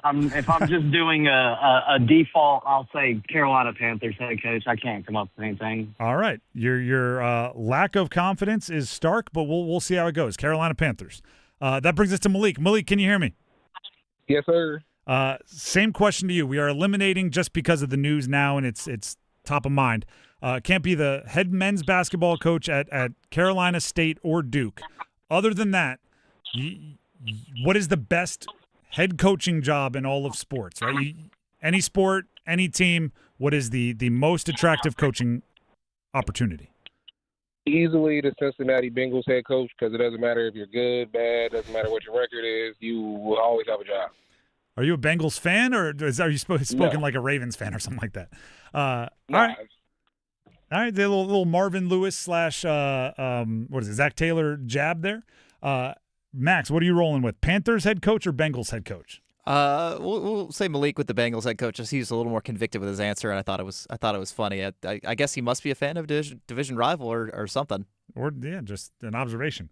All right, so Malik gets to go first. Don't worry, Mike, you'll have your chance. Just have to sit on hold for a second. Malik, are you ready to pick a category? Yes, sir.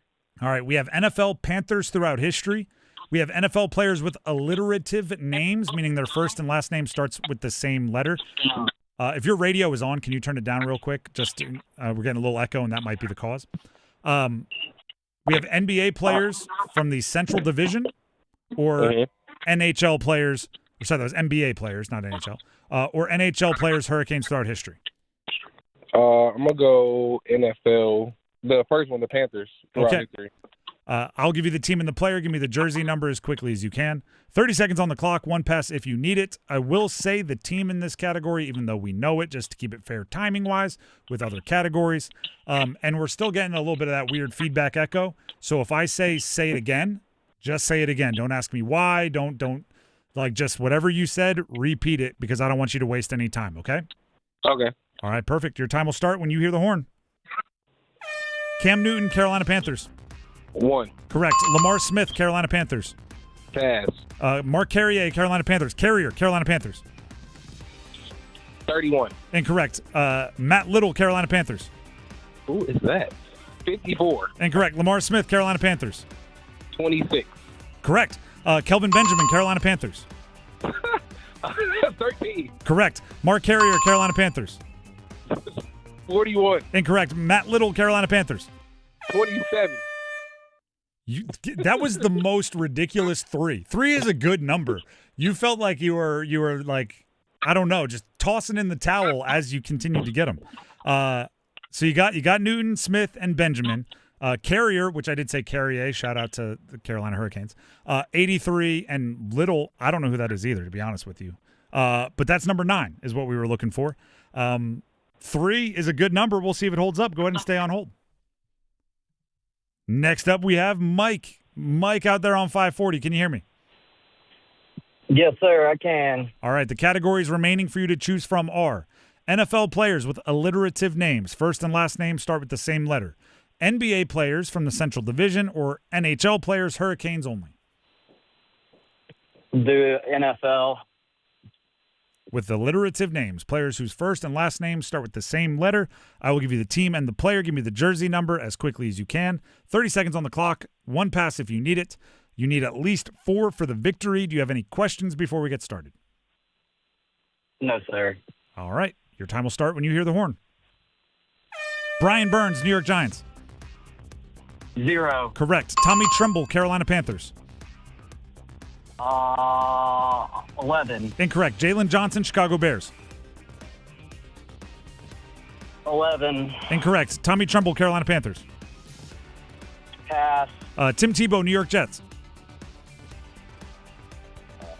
12. Incorrect. Jalen Johnson, Chicago Bears. 8. Incorrect. Tommy Tremble, Carolina Panthers. 81. 82 is why what we were looking for. 82. Yeah. But you were getting closer there Good with job, your. Malik. You got my category. Oh, that's why those first answers are so important.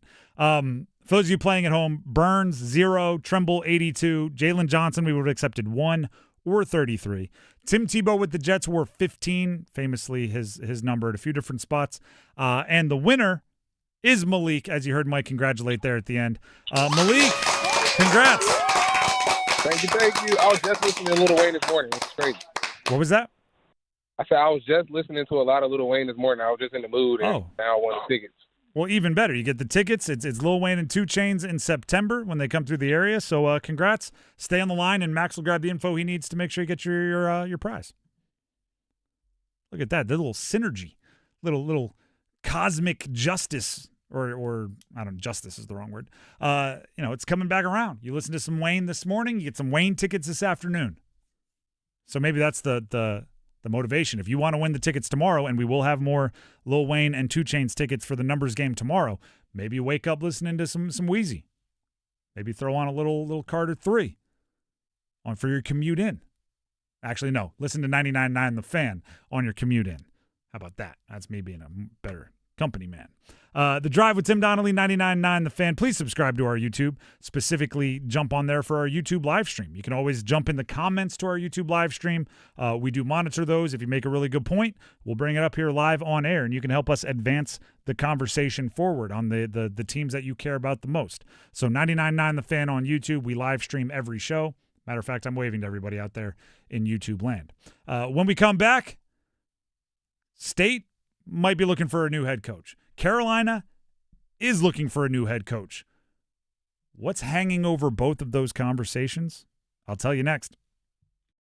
Hey, folks, Dennis Cox here real quick for my good friends over at Raleigh Weight Loss Center. One thing that you need to do, if you're serious about losing weight, and as someone who's in their late 30s, about to turn 40, I know how difficult it can be. But if you're serious about wanting to lose weight and you're scared about GLP-1s or taking shots, injections, any of those kinds of things, then you need to give Raleigh Weight Loss Center a call. 919-897-7506 or visit RaleighWeightLossCenter.com. Set up a free 15-minute phone call. I lost over 40 pounds, over 15% of my body weight thanks to Raleigh Weight Loss Center. Not a single shot, not a single injection, no steroids, no side effects, none of the nasty stuff that goes along with weight loss that you sometimes might fear. Riley Weight Loss Center is all about resetting and restarting your metabolism. That way your body can do the natural thing. RaleighWeightLossCenter.com or give them a call, 919-897-7506, or again, visit RaleighWeightLossCenter.com. Get on that weight loss journey now. Results may vary. Move your sports day forward. For teams who missed the tournament or took early losses, the time to reflect ended the morning after. The business of player retention is now key for your program, and the playing field is more level than it ever was as revenue shares in place.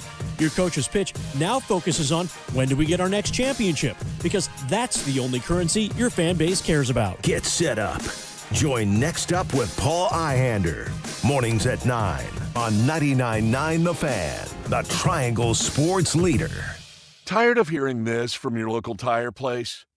Sorry, we can't fix it. Take it to Dauntless. This year, skip the middleman and take your car straight to Dauntless Transmissions if you want quality work done right the first time. Transmissions, engine, or brake work, or just a regular tune-up. If it's broke, Dauntless will fix it. For quality work done with the kind of experience that works for you, take it to Dauntless Transmissions first. Go to DauntlessTransmissions.com to book your visit today. Dauntless Transmissions, your local source for exceptional service.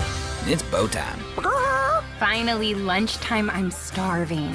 What's that? This is the Bojangler from Bojangles. Ooh, with the same bold flavor as their chicken? The same. And fries. The same. Huh. Well, I've got a PB&J. Yeah, that's not the same. A crispy fish fillet dusted in Bo's famous seasoning. With cheese and tartar sauce on a fluffy bun, the Bojangler's back. Hook one while you can. It's bow time. There's bow time, and then there's Bojangler time. You heard right. The Bojangler fish fillet sandwich is back for limited time at participating Bojangles. A light, flaky, perfectly seasoned fish fillet with lettuce, cheese, and tartar sauce tucked inside a bun. Make it a combo and add Bojangles seasoned fries and legendary iced tea. Hungry for Bojangles but in the mood for something different? Then it's Bojangler time.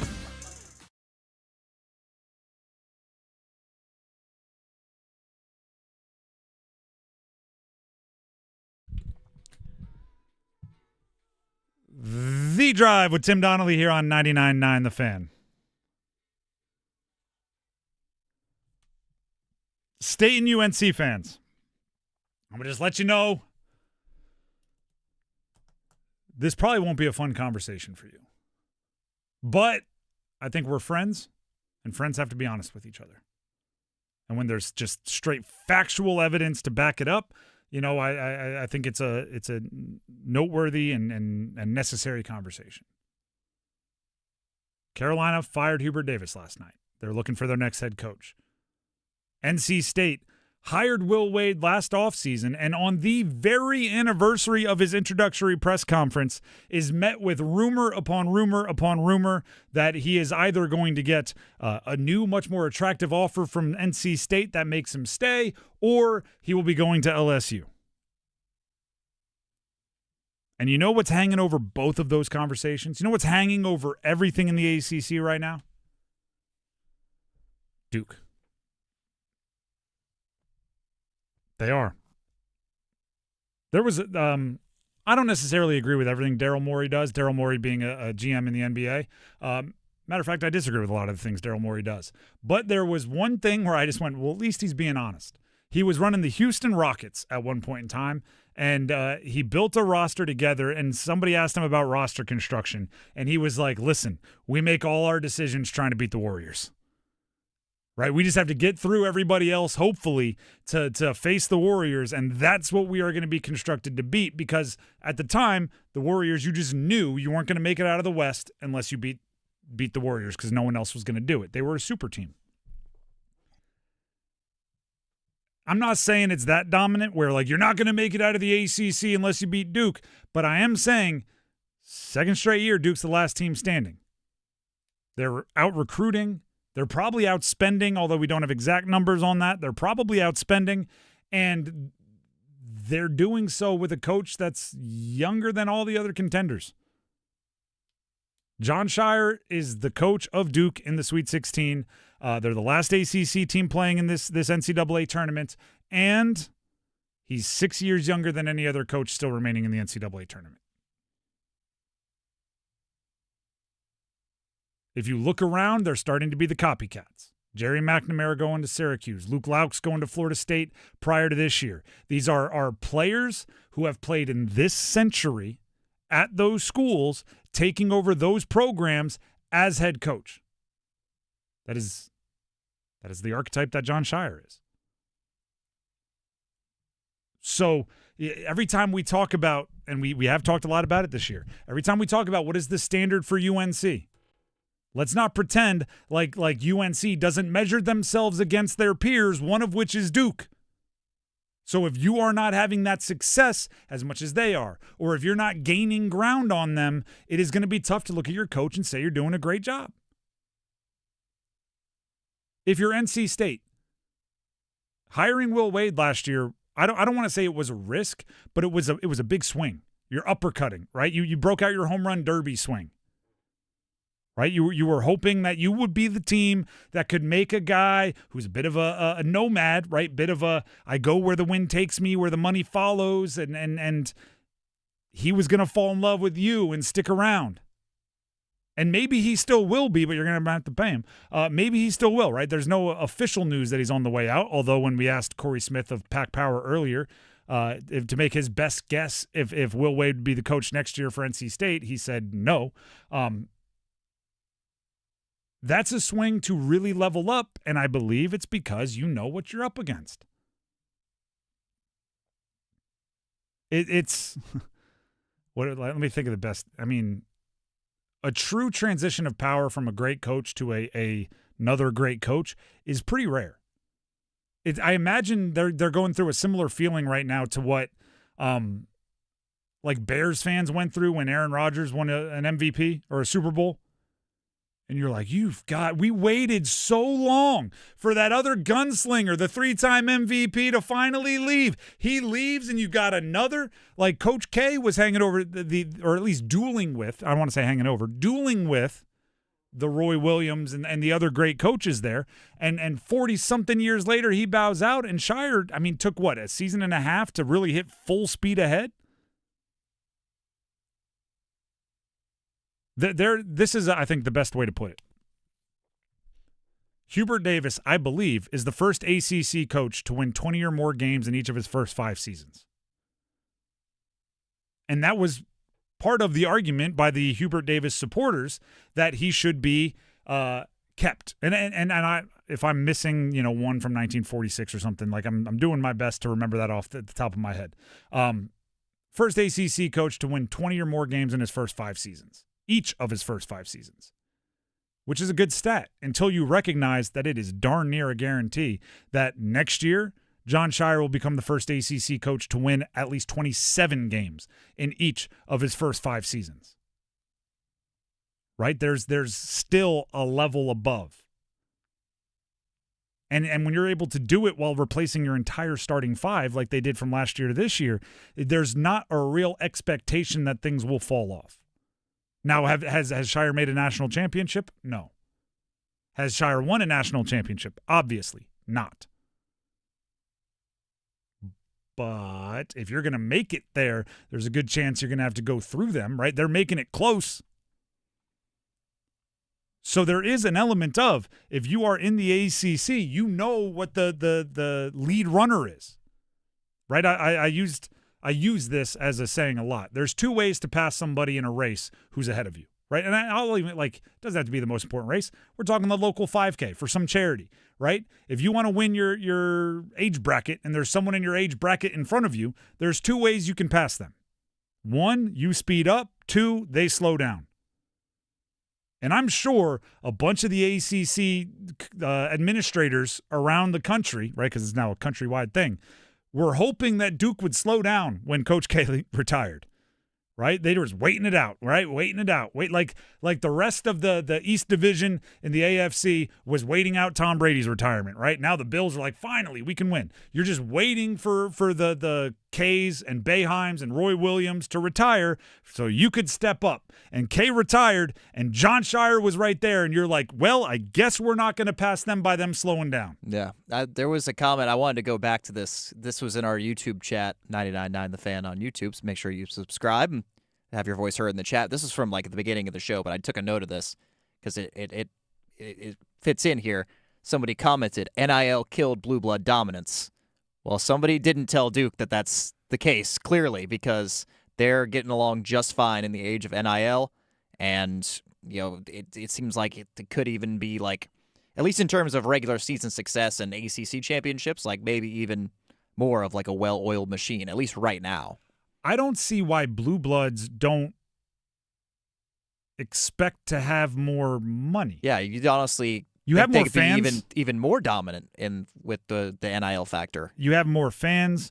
You have fans that are more connected to winning. So you would think a loss would make them more upset and more want to give. Like, you do have to run a good business. Don't get me wrong, but to me, it adds one extra step. It used to be a blue blood has a down season, the blue blood rallies, and then they go win the next year. Now they have a down season, so they got to go rally the donors to raise more money to go have a good season the next year. There's just one more step. I never get why they're like, the brand doesn't matter. I'm like, no, it does. Right? What do we see every single year? There's always some advertising firm that's doing some math that decides how much advertising's worth.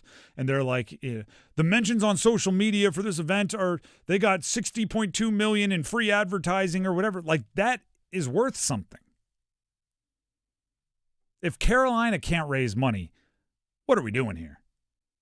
Right? If blue bloods can't raise more money than non-blue bloods, what are we doing here? Now, you have to do it. Don't get me wrong. Like, you have to actively go make it worth your while. And if donors want access or they want to have, you gotta play the game a little bit. You can't do it just on we are a blue blood and we would like to win. You have to go translate. You have to go cash in your blue blood brand into money or into the resources you need to have success. But Duke has a big fan base. Duke sells a ton of merch. Duke, they operate as a business, well played, right? Their tickets are expensive. They do all of that, and yes, it leads to large budgets for their roster. And we don't know exactly how much they spend, but I guarantee you the boozers aren't playing for free. Right? There's some cash being exchanged there. And that in and of itself is how blue bloods should expect to operate. Right? It's like, I don't know, the guy with the most money at an auction. You walk up and you're not bummed that there's an auction. You're going, hey, we might get this for cheaper than we were originally planning to spend. Just because you have such a leg up. I mean, people like Nebraska's in the Sweet 16.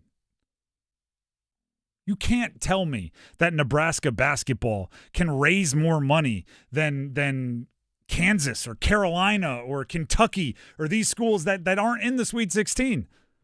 Iowa cannot raise more money than Blue Bloods. Oh, you should see how Nebraska fans took over that arena in OKC, and I bet it's going to be pretty similar in Houston tomorrow. That fan base is intense. I've lived in Nebraska. I know the Husker fan base is crazy. I mean, basketball is coming in below volleyball, wrestling, and football. Not in that order in Nebraska. Like, there's baseball in Omaha. Well, maybe it's different now that they're having some postseason success. How would they get there, though? How'd they raise the money to get there? How did Fred Hoiberg do it? Like, there's such a leg up for the Blue Bloods. Unless you mess this up for the next 10 years, you'll give that back. I promise you. But everybody, I mean, in the ACC point stands, everybody's chasing Duke. If I hire a coach at Carolina and they don't have a plan that they can show me for how they are going to catch and pass Duke, I don't want them. Is that a lofty goal? Yes, but that's what you got to do. The Drive with Tim Donnelly, 99.9 The Fan. Thank you to everybody that hung out with us all day. We started live on Paul Ihander's show. Next up with Paul Ihander at 9, and we've kept these mics live and local for the entirety of the day because we're in the mecca of college basketball, and there's a lot of college basketball news, and we wanted to bring that to you. Tomorrow, I believe we'll be going back, unless there's more breaking news, going back to our normal schedule of Paul and Max from 9 to 10, and then the Adam Gold Show at noon, our show at 3, and we'll go on from there. But thank you to everybody that hung out with us for most or part of the day. Thank you to Max for pulling double duty as a producer to keep us up and running. Please subscribe to our YouTube, 99.9 The Fan. Download our app, 99.9 The Fan. And all of our social medias. Do that. Because that's where the breaking news will be. Enjoy Kane's Corner tonight. Jacob Slavin, 7 o'clock. See you tomorrow, everybody.